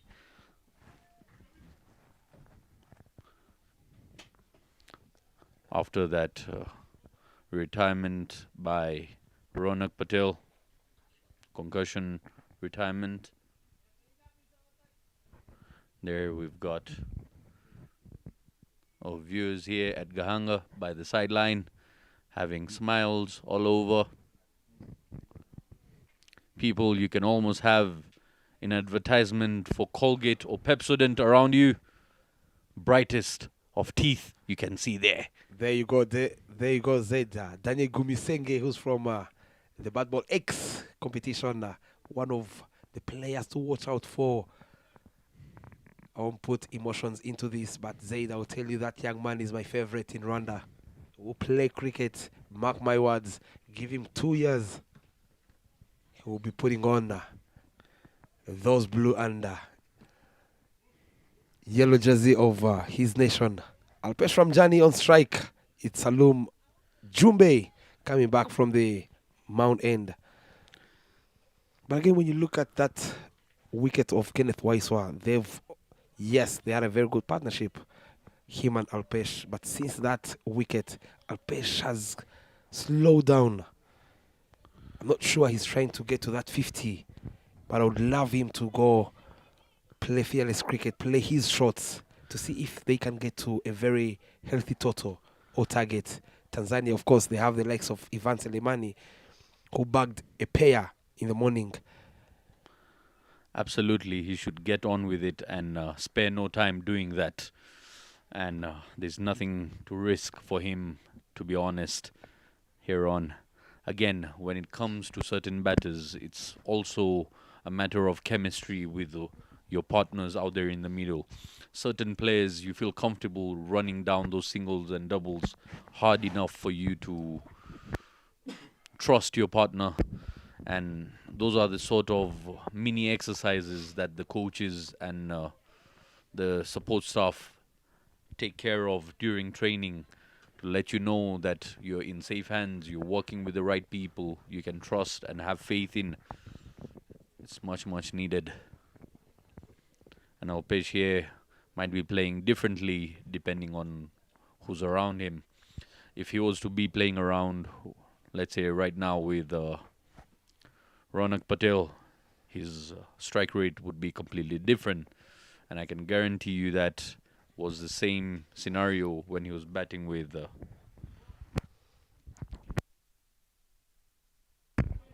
Kenneth Waiswa early on, because Kenneth was striking the ball as well. At the moment, the pressure of being on 43 makes him think about him carrying the side apart from allowing his new coming in partner to take charge as well. There you go. This time round, Salum Jumbe misses his line and length, making it very easy pickings for Alpesh Ramjani to go for his signature shot up and over through covers. 3 runs shy to that half century. Short ball goes for the big pull shot. That must have hurt. He took it on his inner thigh. There you can see he's bending down, feeling the pain. There was some angling in by Saloom Ali, and the physio is coming in just to get it checked. Again, the pitch being very tricky, very tricky surface this, Bob. But again, Zaid, look at that on the replay. It might have clipped off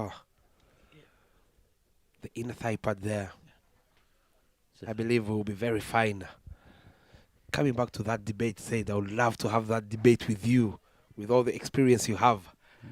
We've seen Ronak Patel trying to get to that half century, the other game against Team Tanzania, ending up eating up 4 deliveries.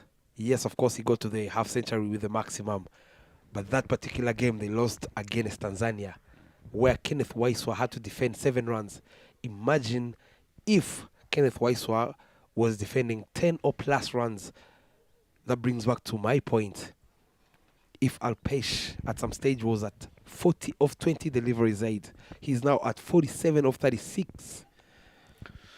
When I say that, I mean it in the most positive of ways, where the pressure comes down to the nervousness of the batsman into the late figures there, closing into that personal landmark of a 50 or 100 or something. So in that particular scenario, powerfully struck, rocked onto the back foot. Lovely looking shot that gets just a single. But yeah, coming back to the discussion, Bob, the way I see it is a little bit of selfishness involved into that when a player is trying to get to that landmark, and he gets so involved into the moment that he just creates his own bubble and nobody there is helping him pop it. The only person that can help him pop that bubble is his partner at the opposite end, trying to let him know what you can do, I can do as well. If you're putting on the runs, you being a run or two away from a 50 does not mean anything if I'm not performing for my team. So your 50 adds up to the team, and so will the runs being scored by the non-striker. So you've got to put in a team effort. That's what's mostly needed. End of the 17th over, 143 for 5. You had the man loud and clear, Zaid Kana. I agree to disagree, Zaida. We'll be back for that debate. I'll tell you, Mr. Zaida, that a wise man once told me, as I catch you with these stats there, 15 boundaries and 3 sixes so far in this particular fixture.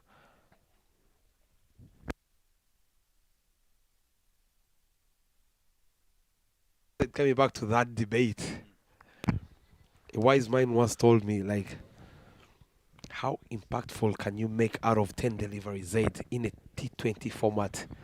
One of the reasons I'll always put my money on that man, Ronald Lutaya, who plays 10 deliveries and scores 20 runs in a T20 format. There you go. Can this be the moment for Alpesh from Jani? 2 is the call. Oh my goodness. Yes. Good running from Kakuru Cyrus. And that is it. The half century. Much needed and well deserved is Alpesh Ramjani. He gets there after facing 38 deliveries. Very good running between the wickets from the wicketkeeper batsman Kakuru Cyrus. Bob, coming back to your question, I would say the scenarios can be quite different, and what particular incident that you're talking about, back-to-back boundaries there, got right another boundary after Alpesh.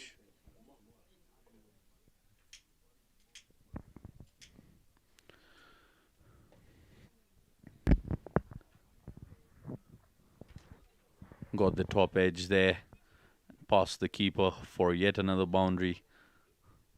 valuable runs this. Like I mentioned, Bob, when it comes to certain incidents and certain positions in a game, it's not a must for the batsman closing into his landmark. And sometimes the non-striker is just being selfless, providing that player who's been in for a long time to get there. So it's all about the mutual understanding and the bigger image. You've always got to look at the bigger image here. 149 for the loss of 5 wickets, 17.2. Fortune favors the brave when you look at that previous delivery.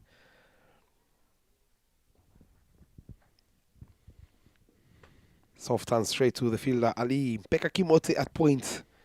Interestingly, Alpesh Ramjani is one of the quickest between the wickets. Loved his catch in the outfield yesterday, picking up Ivan Suleimani. I beg your pardon, not outfield. He was within the infield, at the edge of the infield. A dive to his left, and perfectly done there.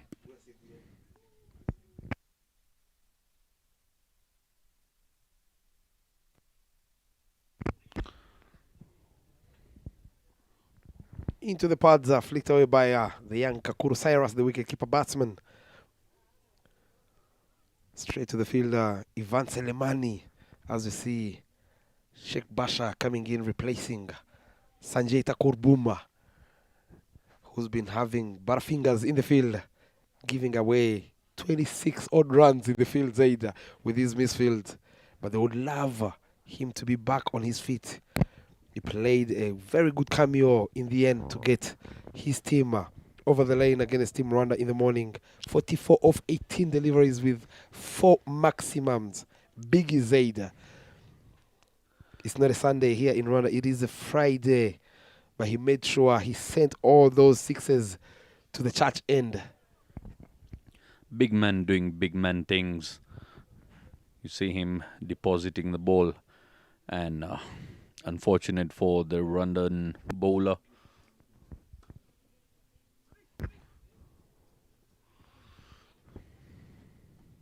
Run out chance goes begging. He had only one stamp to aim at, is Big Patwa. I must admit here, I'm very impressed with the way Big Patwa has pushed this tournament. Last time round, in the first edition, he only managed to play 3 innings Zaid before he pulled that hamstring. 153 for 5 after 18. 12 legal deliveries to come. Projected score looking at 170. They are moving at 8 runs and over. How many more can these two add?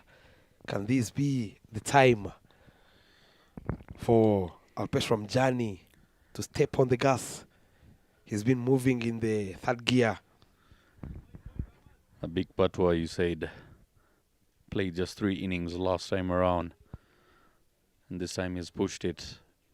His hunger has grown over the period of time, and it's a very, very natural thing. It's a very natural instinct. Once you taste victory, you need more and more of it, and it's always good to keep the good habits.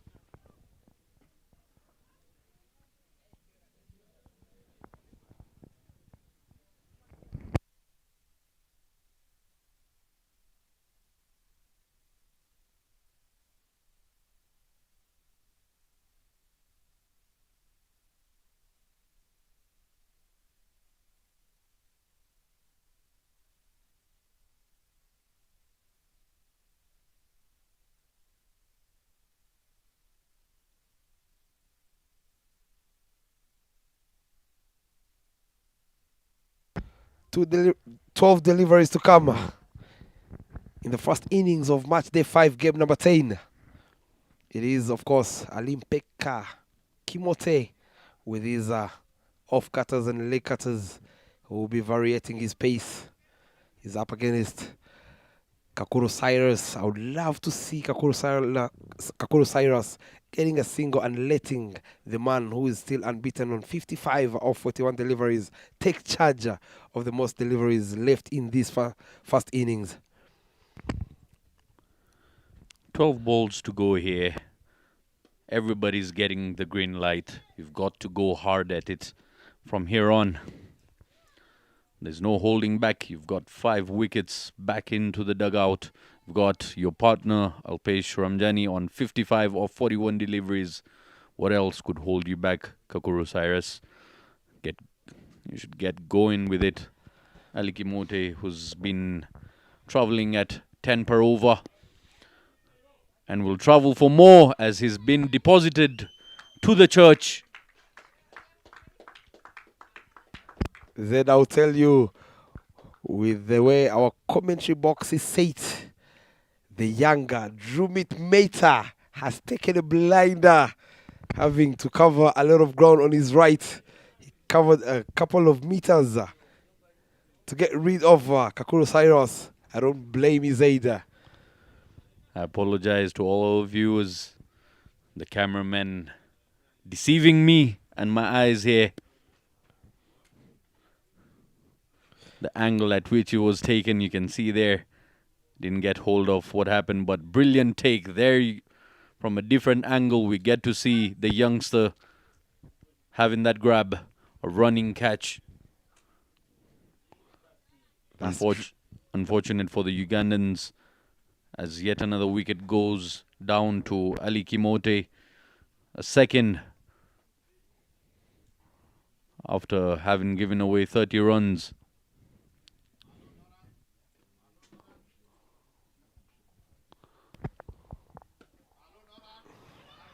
Run out chance here.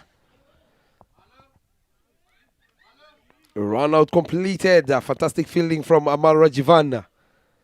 Throws it straight back to Alim Peka Kimote. Alpesh Ramjani is not the happiest at the moment. He is living with himself. He needed to take charge. But then I'm telling you, when you look at that shot from the young Pasco Murunji, trust me, he wanted to get Alpesh on the strike. But Alpesh also took off from the word go, letting everyone know that young Pasco is out there in the middle because of that concussion replacement of Ronak Patel, who got a blow onto his helmet earlier from the paceman, Salom Jumbe. A wicket brings the two, as we see for the first time, the introduction of Bilal Hassan. He can strike this white ball cricket. Pascal Murunji, 4 matches, 2 innings. Not many figures there. Bowling down the leg side, Ali Kimote, who's on a hat-trick, and a hat-trick opportunity goes by. The first time we've seen this, we saw earlier Sheikh Basha being on a hat-trick and bowled one that was straying down the leg, but this time round Zaid Khan, it was a hat-trick for the team because there was a run out. Plays it down the ground for a boundary in the gap. Beautiful looking shot that was by Pascal Murunji.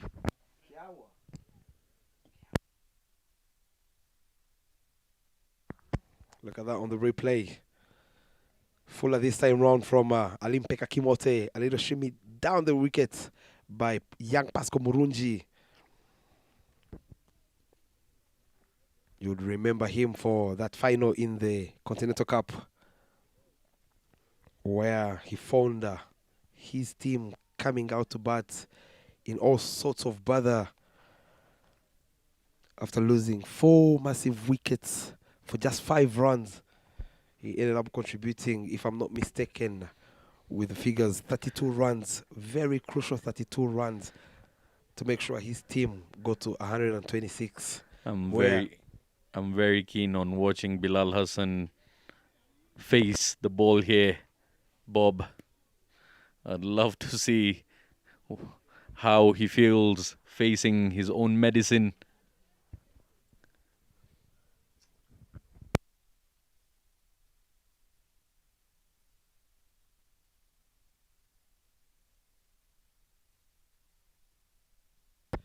Coming back to my point, Zaida, Pasco Young, Murunji, the former under 19 captain that made sure his team went all the way to the West Indies in the first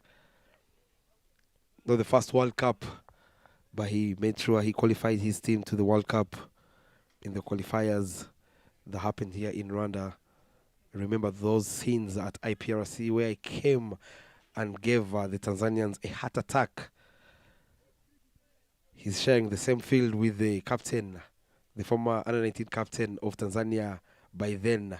That young man who took a very good catch of Kakuro Cyrus, young Drumit Meta, who also was part of the commentary team, ICC commentators in the under 19 World Cup qualifiers. Short ball, a little shimmy, falls short at the field at deep mid wicket. They are taking off for a second. That will be Bilal Hassan for you. You asked for it. Just wait and watch, Zaida. We're into the last over. 5 legal deliveries to come. 160 for 7. Pace bowlers can often hit it a long way. That's a saying I've heard by plenty of pace bowlers themselves. It's something I would like to check out. And there you go, into the hands. I didn't even finish the sentence and the wicket goes down. The shortest of stays. Bilal Hassan has to depart. It's 2 runs. He scored off 1 delivery. Strike rate of 200 on the board for Bilal.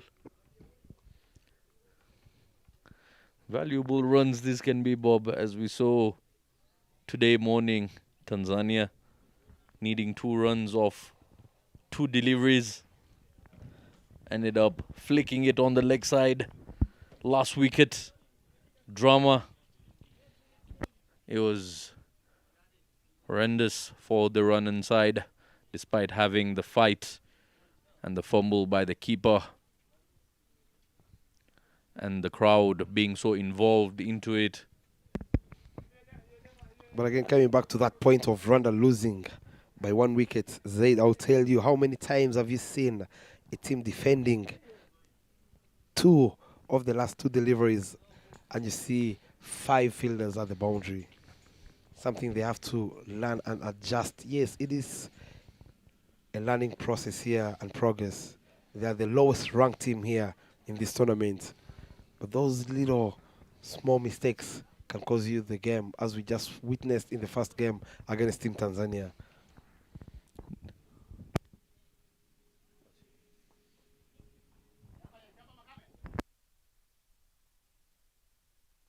Off the mark is Sebanja, who was brought back into the side after 2 years, courtesy of the form he has for his local side, contributing both with the ball and the bat.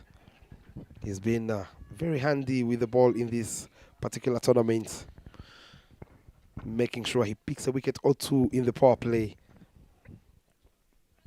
We saw yesterday getting Ivan Telemani out for a duck. Plays across the line is young Pasco Murunji. Stays low on him and slides away. Salom Ali Jumbe has given away 24 runs, picked up 2 wickets in his spell of 4, left with 2 legal deliveries here. Turning out to be a very good over to close off. Commentators cast Zaida.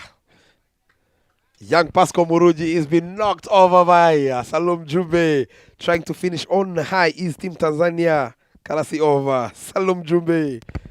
4 of 5 legal deliveries, but he has to depart with that. Boundary is young Pasco Murunji. As highly as we spoke about the Ugandans getting to the 200 mark, they fall short by quite a distance.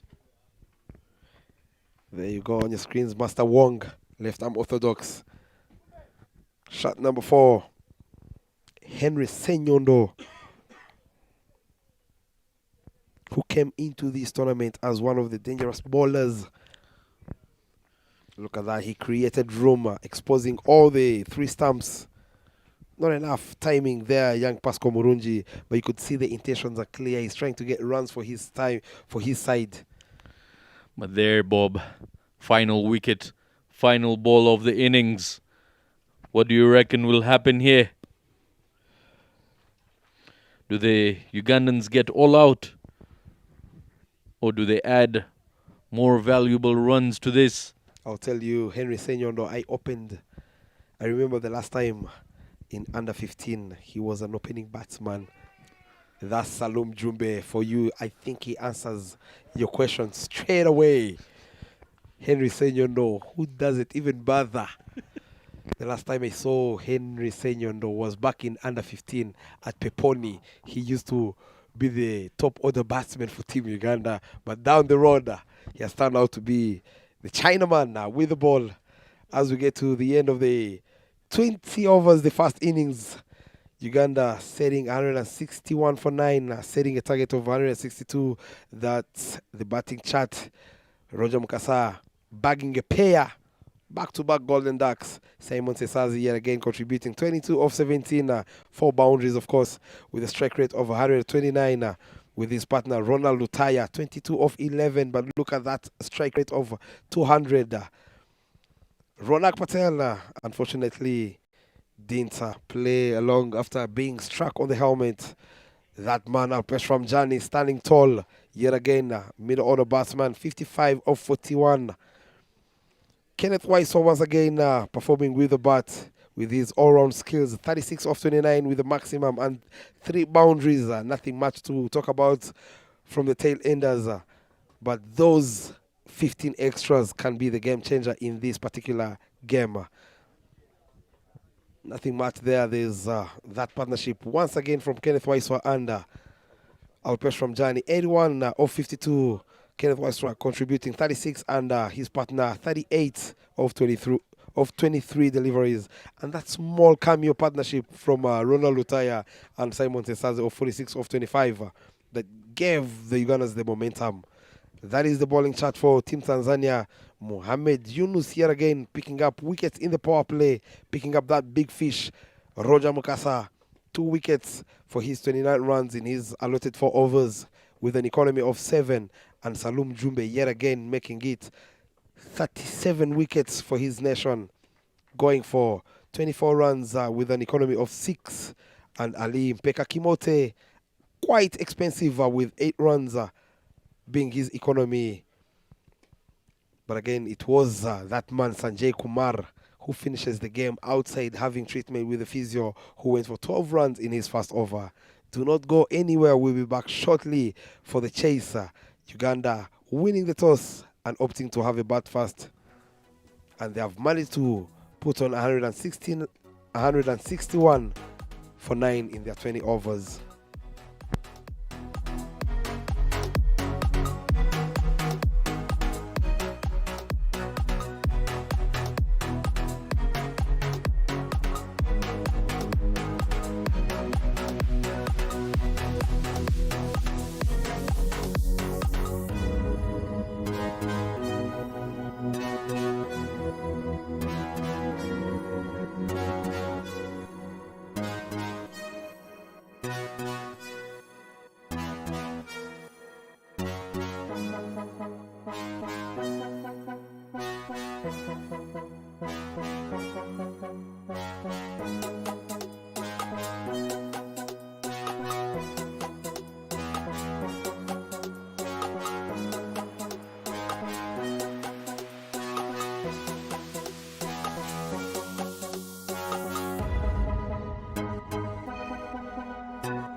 Good afternoon and welcome once again. I'd like everybody to know we're here back again for the chase. Tanzania need 162 in 120 legal deliveries. 20 overs is the format, and this is East Africa Trophy, courtesy of Dufferbet and Rwanda Cricket Association. Lovely, lovely first innings by Team Uganda, managing to post up 161 for the loss of 9 wickets in the 20 over quota. And now Tanzania need 162 to be chased here on the same pitch. Little bit of cracks there opening up.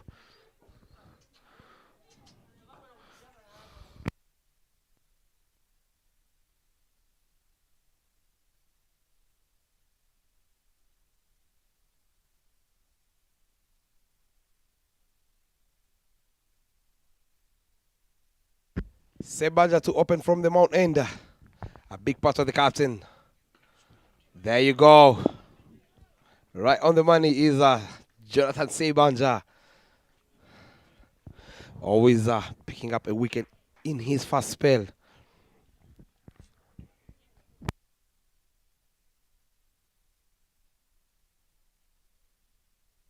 Of course, he has a sleeping placer. Roger Mukasa, also known as Papa for the team. A third man, Bilal Hassan. And a deep mid-wicket for that particular short ball. There you go, catch is the call. Doesn't get enough elevation, is a big patwa. With 197 runs on his back, with the highest of 58, alongside his partner, Selemani. Back-to-back golden ducks for Ivan Selemani, with the highest score of 59 for his 158 runs. The last time he played against Uganda, that chase Zaid, where it went down to the wire, coming in at number 4 after that groin injury. Oh, there you go. That angle, the left arm, Sima Sebanja. Make good use of the wicket, getting some shape up front. Good signs here for the pace bowlers. Bilal Hassan would be very happy there at third man, with the wicket offering some pace and swing. Sheer pace will always be challenging on this pitch, as we've seen the likes of Zapibi Menyimana earlier on, and Martin Akayezu getting a very, very nice bargain out of it. And Sebanja, not any different, squaring up a big patwa, keeping him really tight into the square there. No room provided, and the pace not allowing him to open up his arms. Tanzania yet to open up their scoring chart. They've faced 4 deliveries so far.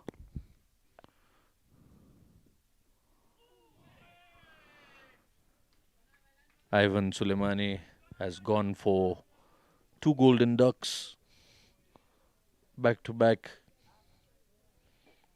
One yesterday, one today morning.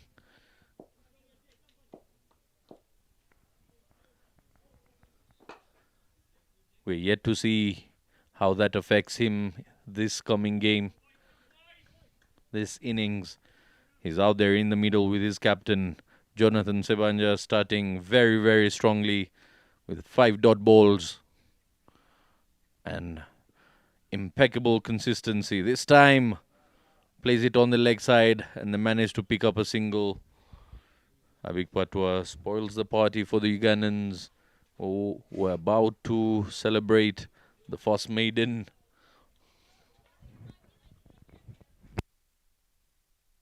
In this particular game.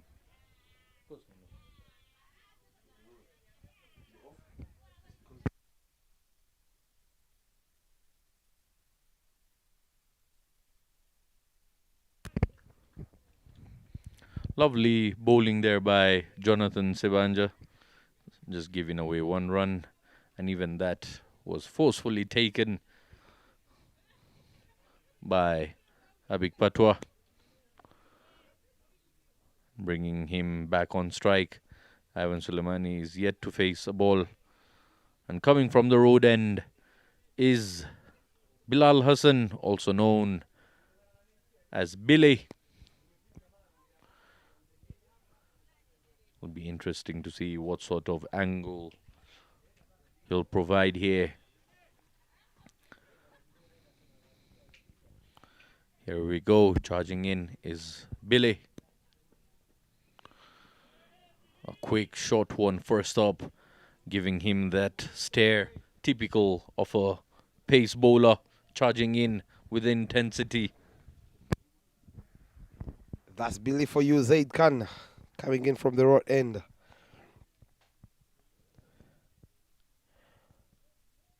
Bowled very well in that game where they lost against Tanzania. 4 overs, going for only 29 runs. with an economy of 7.2. He's up against the captain himself, a big Patwa. One of the batsmen who is not comfortable with the short ball. He loves width on offer, which allows him to free his arms up front in the power play with only 2 fielders outside the ring.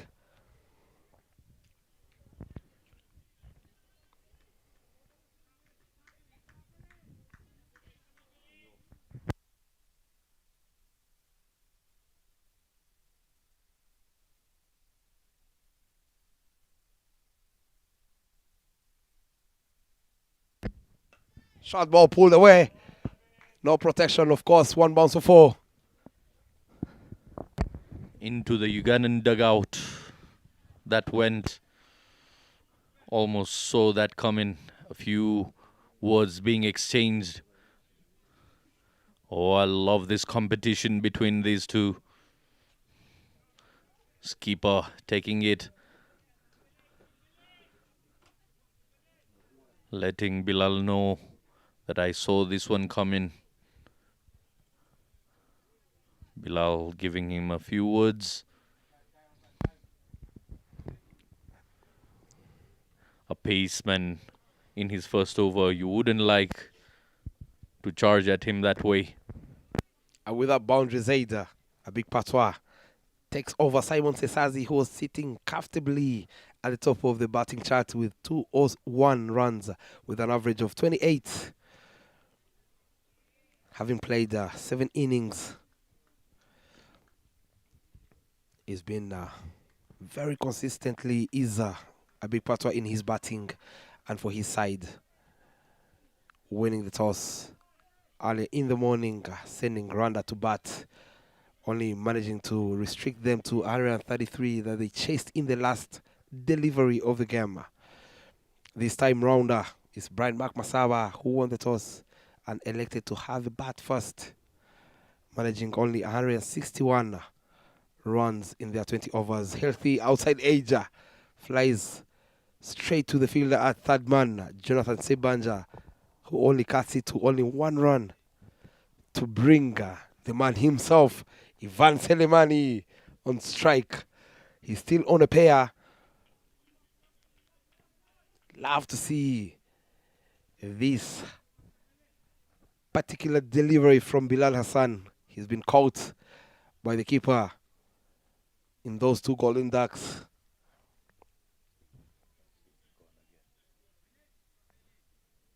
Big moment here.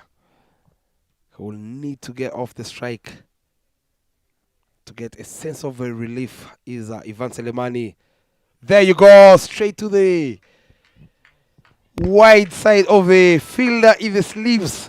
Jamukasa. There you go, the celebration mode from Ivan Selemani. He's off the pair as the ball races away all the way to the boundary to end over number 2.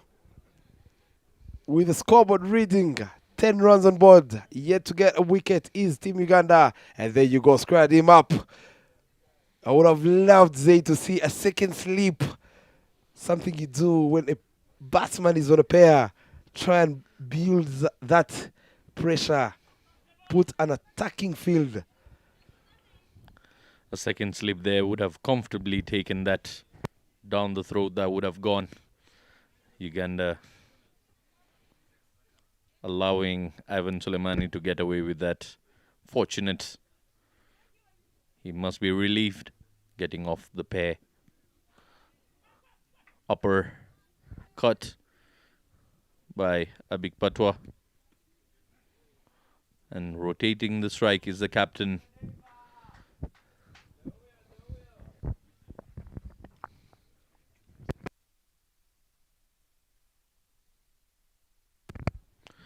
Sebanja continuing his spell from the mount end. Trying to keep his line as tight as possible. Just occasionally dragging the length a bit shorter, allowing Abik Patwa to play that uppercut and rotating the strike. Otherwise, he's been squaring him up over the past over that he bowled. Again, beautiful looking slider of a delivery by Sibanja. Lovely angle the left arm creates here. Kept a little tad too low. And that delivery will be very careful if you are out there batting. This wicket so far has played a couple of tricks. Some balls carrying to the wicketkeeper. But when you look at that previous delivery from Sibanja, it kept very low. Goes fishing, loud appeal there from the bowler Sibanja. And the finger is up. He has to depart. Ivan Selemani, very big wicket for the Ugandans here. The player who got man of the match on their second game, striking over 200, getting to that 59 of 29 deliveries with six maximums and 2 boundaries. Chasing down 176 was Tanzania by then, but he has to take a long way back after bagging a pair. He only gets to 4 runs off 2 deliveries, and those 4 runs, I will tell you, Zay, they came off an edge that flew to the boundary. Have a look at that, Bob. Trying to flat bat that. And a loud, convincing appeal by the Ugandans. And Veronica, the on-field umpire, raises her finger. She felt like there was a feather to it. And that brings Amal Rajivan out there in the middle. Another dangerous batsman from the Tanzanian dugout. Make that 2 in 2 for Jonathan Sebanja against Ivan Selemani. 11 for 1 after 2.3. Their walks in, you say dangerous, I would say the most complete batsman in this tournament with 184 runs with an average of 36. In his 6 innings, wicketkeeper batsman, today he was in the field at point, taking a blinder fast up to get rid of Roger Mukasa.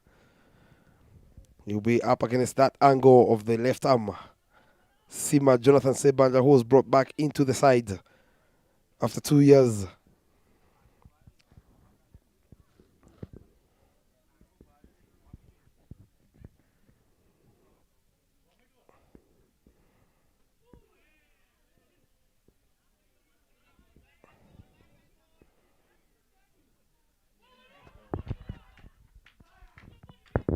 Comedy of errors here at Gahanga International Cricket Ground, Ground B. Soft hands there. He might have hurt himself in the process. Isa Amar Rajivan straight to the fielder. Roger Mukasa, who chips in a direct hit, misses everything completely, and the backup from the young Ronald Lutaya allows Amar Rajivan to get off the strike. I beg your pardon, that's Kenneth Waiswa. Trying to make sure that a big patwa is not out of his crease, but ends up chipping away easy 4 runs. 15 for 1 after 2.4, as we see Ugandan physio Shamim chipping in a handy job to the opposition side. Good signs here, Zaid, that shows you the beauty of this game. She's had a very long 30-minute break with Ronak Patel, who was struck on the helmet. She comes in straight away to check on the thumb over Amal Rajivan, I beg your pardon. Again, it's the length and the nature of the pitch offering that extra bit of zip through the line of defense there. It ends up hitting the glove, injuring the fingers. That's why always invest into good protection. Being on the front line, you'll be facing the fierce bowling of the fierce bowlers. It's never easy playing pace bowlers on pitches supporting them.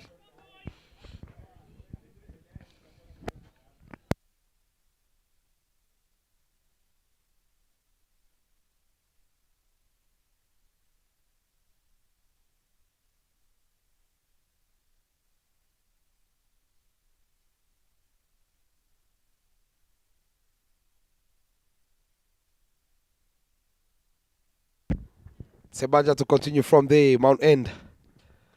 Short ball pulled away.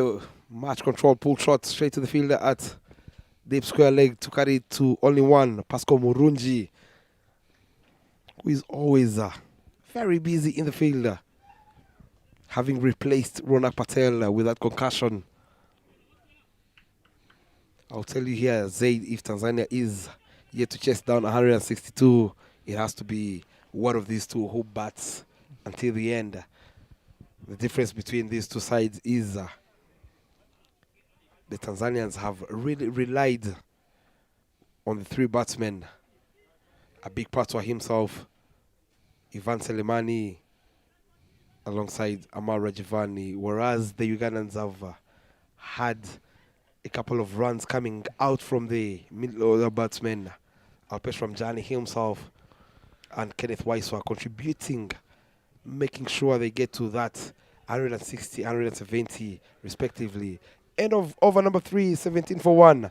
Moving at 5 runs and over, needing 8 runs and over moving forward.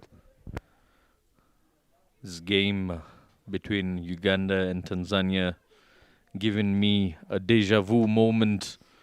It's a very, very identical flow of the game. Just certain newcomers to the side, but the Ugandans used the same strategy with the bowling yesterday. Kept it really nice and tight. And then the surprise package.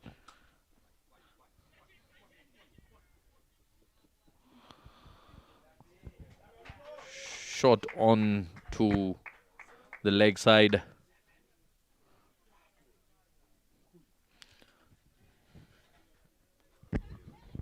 Cries of catch it. But that man well positioned there. Had to cover a lot of ground is Kenneth Waiswa, who plays second fiddle in that one. To under. A big part of yet another boundary, 12 of 14. Bilal Hassan starts off his second over with a boundary. Who will need to correct that line and length. Full ball driven powerfully. Straight back to the side screen. That's a big part for you, the man who is leading the batting chart with 212 runs on his back. He missed out last time round in the first edition of this, the FABE East Africa T20 Cup, having played only 3 innings. Was it slightly fuller this time round is Bilal Hassan, and he gets the treatment he deserved. Of course, we won't be alone here in the commentary box as Zaid takes a short break to go have a nice coffee. I welcome the coach of the Tanzanian side, Mr. Jimmy Kamande. Welcome. Thanks, Bobby.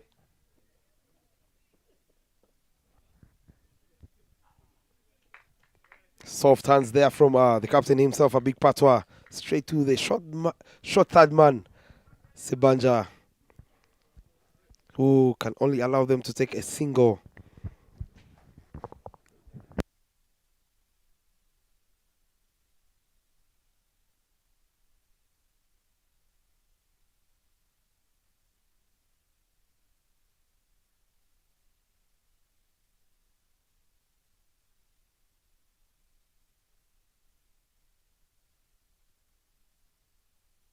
Bilal Hassan to continue from the road end. Short ball. Wide signal by the both umpires here. Too high from Bilal Hassan. Hitting the deck hard. Unfortunately, it goes for a wide warning signal by runner international Gaston Niyibizi.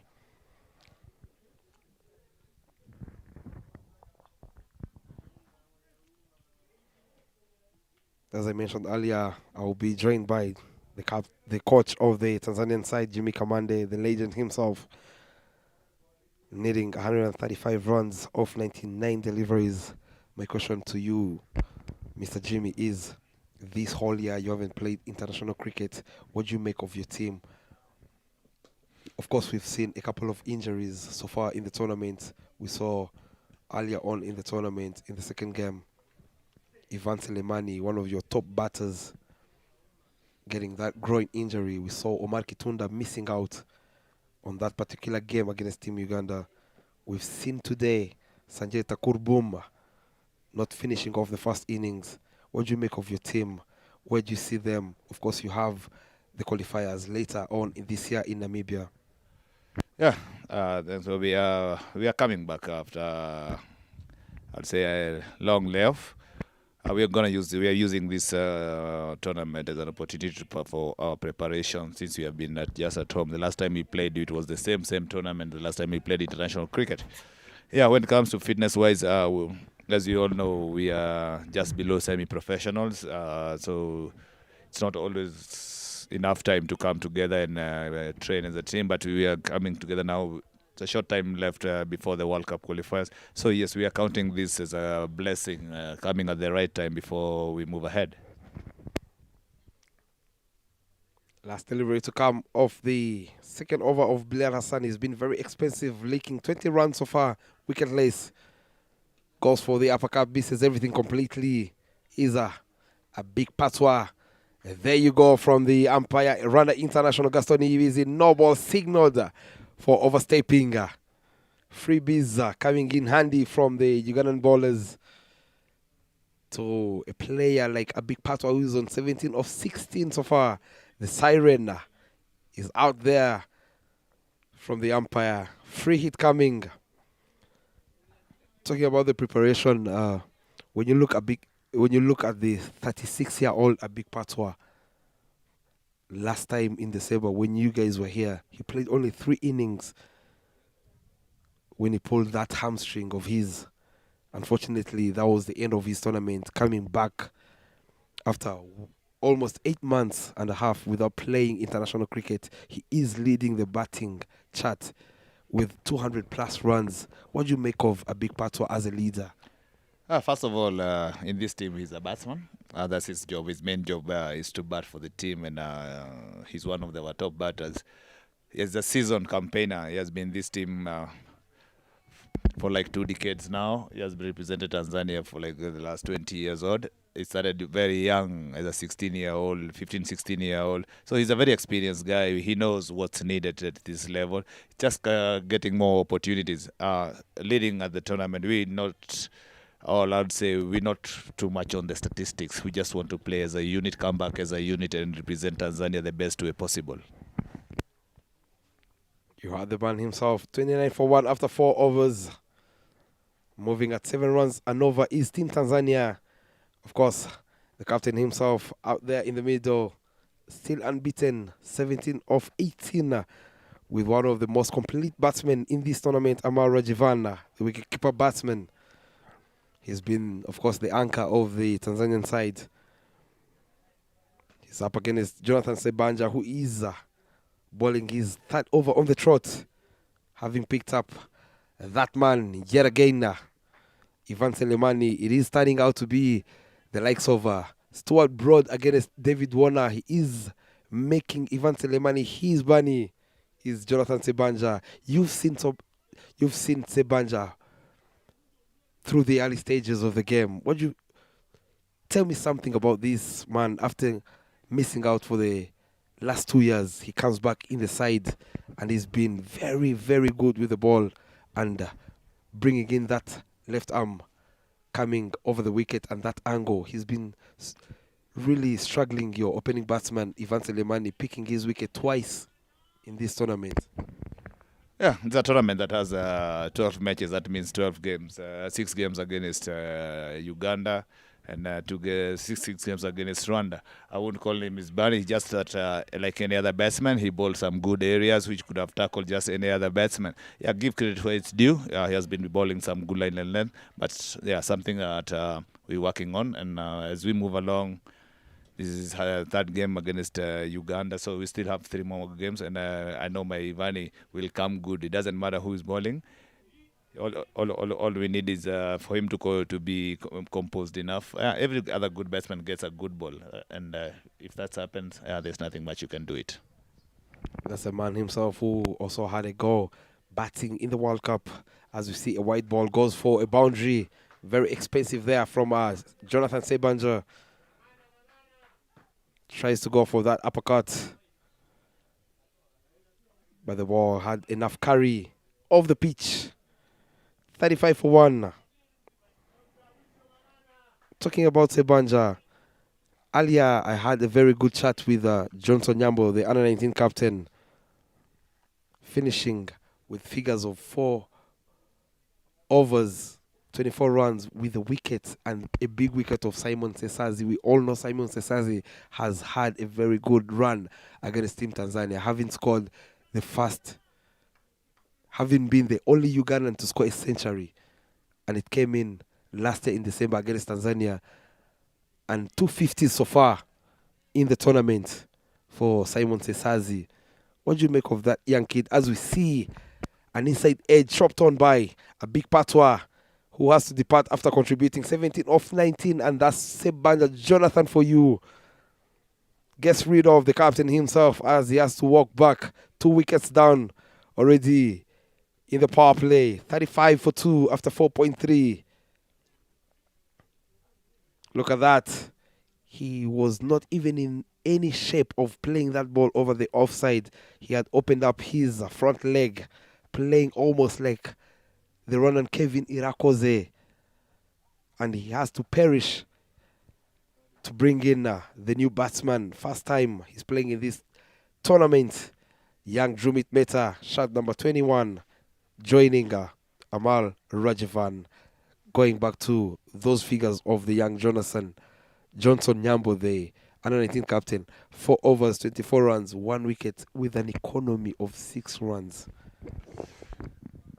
Jono, the way we call him, Jono is always a strength lad. A boy with enough confidence. And if you look at even now those figures, the last over, the one that went almost half of those runs. Yeah, so yeah, he's a strong lad. He's always looking for an opportunity to go in there, and every time he gets one, he capitalizes, and yeah, he gives us enough options. Looking at this wicket, we did an extra medium pacer, and once we got him there, he did the job that he was asked to do. Yeah, so yeah, he's a good asset for us as we move ahead. In there for quite some time, drop shot at the fielder at point. Kenneth Waiswa, who puts in a smiler. Jonathan Sebanja yet again leading from the front, picking up 2 wickets in the power play. Something he's done superbly for Team Uganda every time he's had that opportunity. Of course, he has a sleeping place. Roger Mukasa, a.k.a. Papa, as they call him back in Uganda. Edging like a fine one, they say. Correct me if I'm mistaken, Mr. Kamande. I think you've played alongside Roger Mukasa. In the air, that's Drumit Mehta for you. Enough width into the slot. And the captain himself, Brian Makmasawa, can only cut that to only 2 runs. He's off the mark straight away in the second edition of the Dafa East Africa T20 Cup is Drumit Mehta, who was also part of the commentary team back in Dar es Salaam in the Under 19 World Cup qualifiers. But he has a lot to do with the bat, having been given that chance by the coach himself, who is here with me in the commentary box. What do you make of that young man, Drumit Mehta, the former Under 19 captain of Team Tanzania? He had a heartbreak where Pascal Murungi had to outfox him to make sure Uganda went all the way to the West Indies for the World Cup. That's a challenge. He's an upcoming Kijana. We call him Kijana with good brains, good awareness. Yeah, so he's been here, and like everyone else, all we look for is an opportunity to express ourselves. And I look at it that when I carry a team for any tour, it's always good to give each and everyone an opportunity. When you're talking about it's his job. We got 12 matches overall. You cannot just keep. You have to rotate guys. Let's see what do they got. Yeah, so that you can protect Tanzanian cricket future. It belongs to these young guys. Absolutely, I agree with you 100%. You had the man loud and clear. He is the coach of the national side. He was the coach of the under 19s. But again, it's that man, shot number 8, who is still out there, Amal Rajivan. I believe if Uganda are yet to register another win, they have to pick that wicket of that shot number 8. I've noticed and analyzed this. Amal Rajivan, the wicketkeeper batsman, he can only get out if he wants to get out. What do you make of this player? He is one of the most complete batsmen in this tournament. I'll tell you this as a former batsman. He has class. Yeah, Rajivan. I wouldn't say he gets himself out. It's just that we expect a lot from him. So every time he's batting, we don't feel like he's gonna get out. But he's also a human being. We all make mistakes in the game. Yeah, he's batting well. As I said again, we have been away for a while. It's time now to try and get our groove back, and now we are coming up nicely. If you look, even not only Amal, every other guy, mostly in our bowling, looking from the first game as we have been coming along, we have improved as the game have continued. So we are looking to improve overall as a team, not just as an individual. We don't depend much on just one individual. It's a team game whereby everybody has to play a role. Everybody has to try and contribute. At least 3/4. I always say, like, if 3/4 of the team contributes in a match, most of the time you're going to land at the right position. Talking about a teamwork and a team job, of course, we saw earlier in the first game where Sanjeta Kurbum and Ali Kimotempeka contributed with that partnership of 50 odd runs. Normally they call those kind of players the tail enders, but they turned out to be the proper batsmen who took away the game from the run-on side. Contributing 44 of 18 was Sanjeta Kurbum and 32 of 28 deliveries from Ali Mpeka Kimote. How proud are you to see number 7, number 8, number 9 contributing for the side? We haven't seen much from the middle order batsmen, but this time round they came in handy with the bat. That shows our strength in batting. We always believe, like, there's only one person we make joke of. Like, when he goes in, we are done. That's a joke. But looking at the reality is, we trust our batting. We go very deep. It's all about taking responsibilities and being two senior guys in the team who have played long enough for for our national side. Today they stood up and be counted. Most of us might see just Sanjay's bomb clean hitting, but the game changer for me from my end today was Ali Mpeka standing up there and taking a responsibility, getting promotion from number 9-10. Today he came a bit earlier, and he took that opportunity. That's what we want, that everybody standing up and being counted, not just depending on certain individuals. As the scoreboard stands, 37 for 2 after 5. 1 over to go in the power play after losing the informed batsman Ivan Selemani, a big part of the captain, of course, leading the batting chart. Drumit Mehta alongside Amara Jivani. Who do you think will get you closer to that 162 runs? The game is still on from both sides. It's still balanced after 37 after 5 overs on this wicket. I think we're going nicely. We just need somebody to try and get back through. Then the rest of the guys plays around him. I cannot choose in between there. They are both all my batsmen, and I trust both of them. If all we want is whoever gets in takes the team down to get deep to the chase, and then we can see from there. A little bit of delay there, but we see the introduction of Alpesh Ramjani, the all-rounder of Team Uganda, being introduced from the road end to bowl the last over of the power play.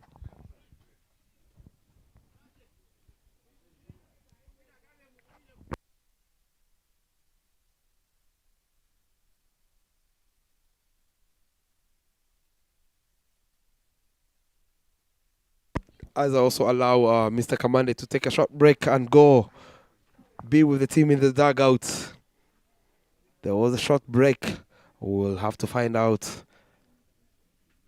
in a couple of minutes on what's have been going on here.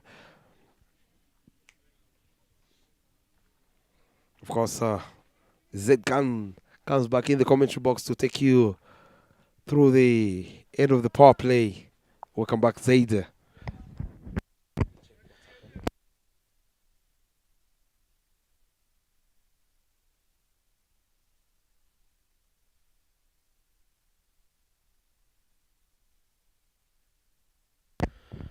Interesting run chase this has been so far. 5 overs done here, and Tanzania on 37 for the loss of 2 wickets. Alpesh into the attack now. He's going to keep that line very, very tight. First up, using the cracks that we saw earlier on.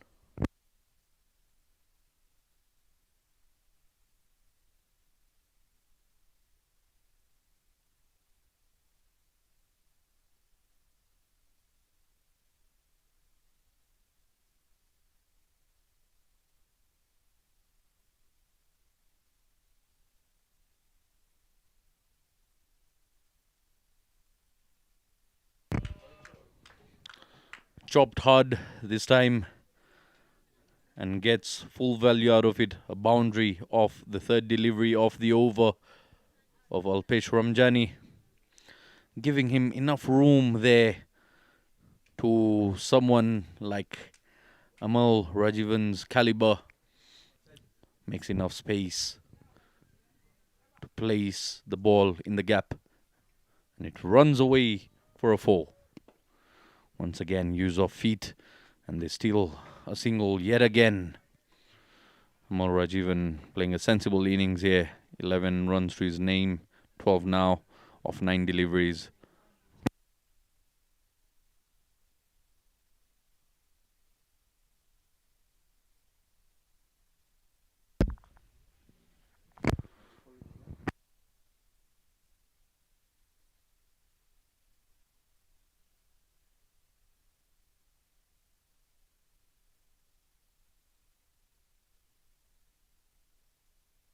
Zed, I don't know how much you missed. Jim Commander is a person, he's a player who has been part of 6 World Cups for Kenya, sharing his knowledge. Cut away powerfully. This ball is racing out to the boundary. Landry, our partner, said yesterday, all the cricket shots goes all the way to the boundary as Amara Jivan is proving to be the very big wicket if Uganda are yet to get another win here. Second shot of the over, similar fashion, same place, same player. If you didn't catch the first one, you might feel like you're watching the replay of the first boundary struck in that over. Lovely hands by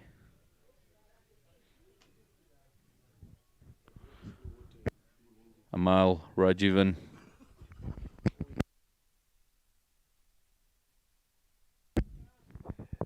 And on your screens there, Zaida is none other than Kenneth Waiswa. He's been leading with the bowling chart here with 15 scalps in this tournament, having picked a hat-trick in that particular game against Team Rwanda. He's been given the ball from his captain, Brad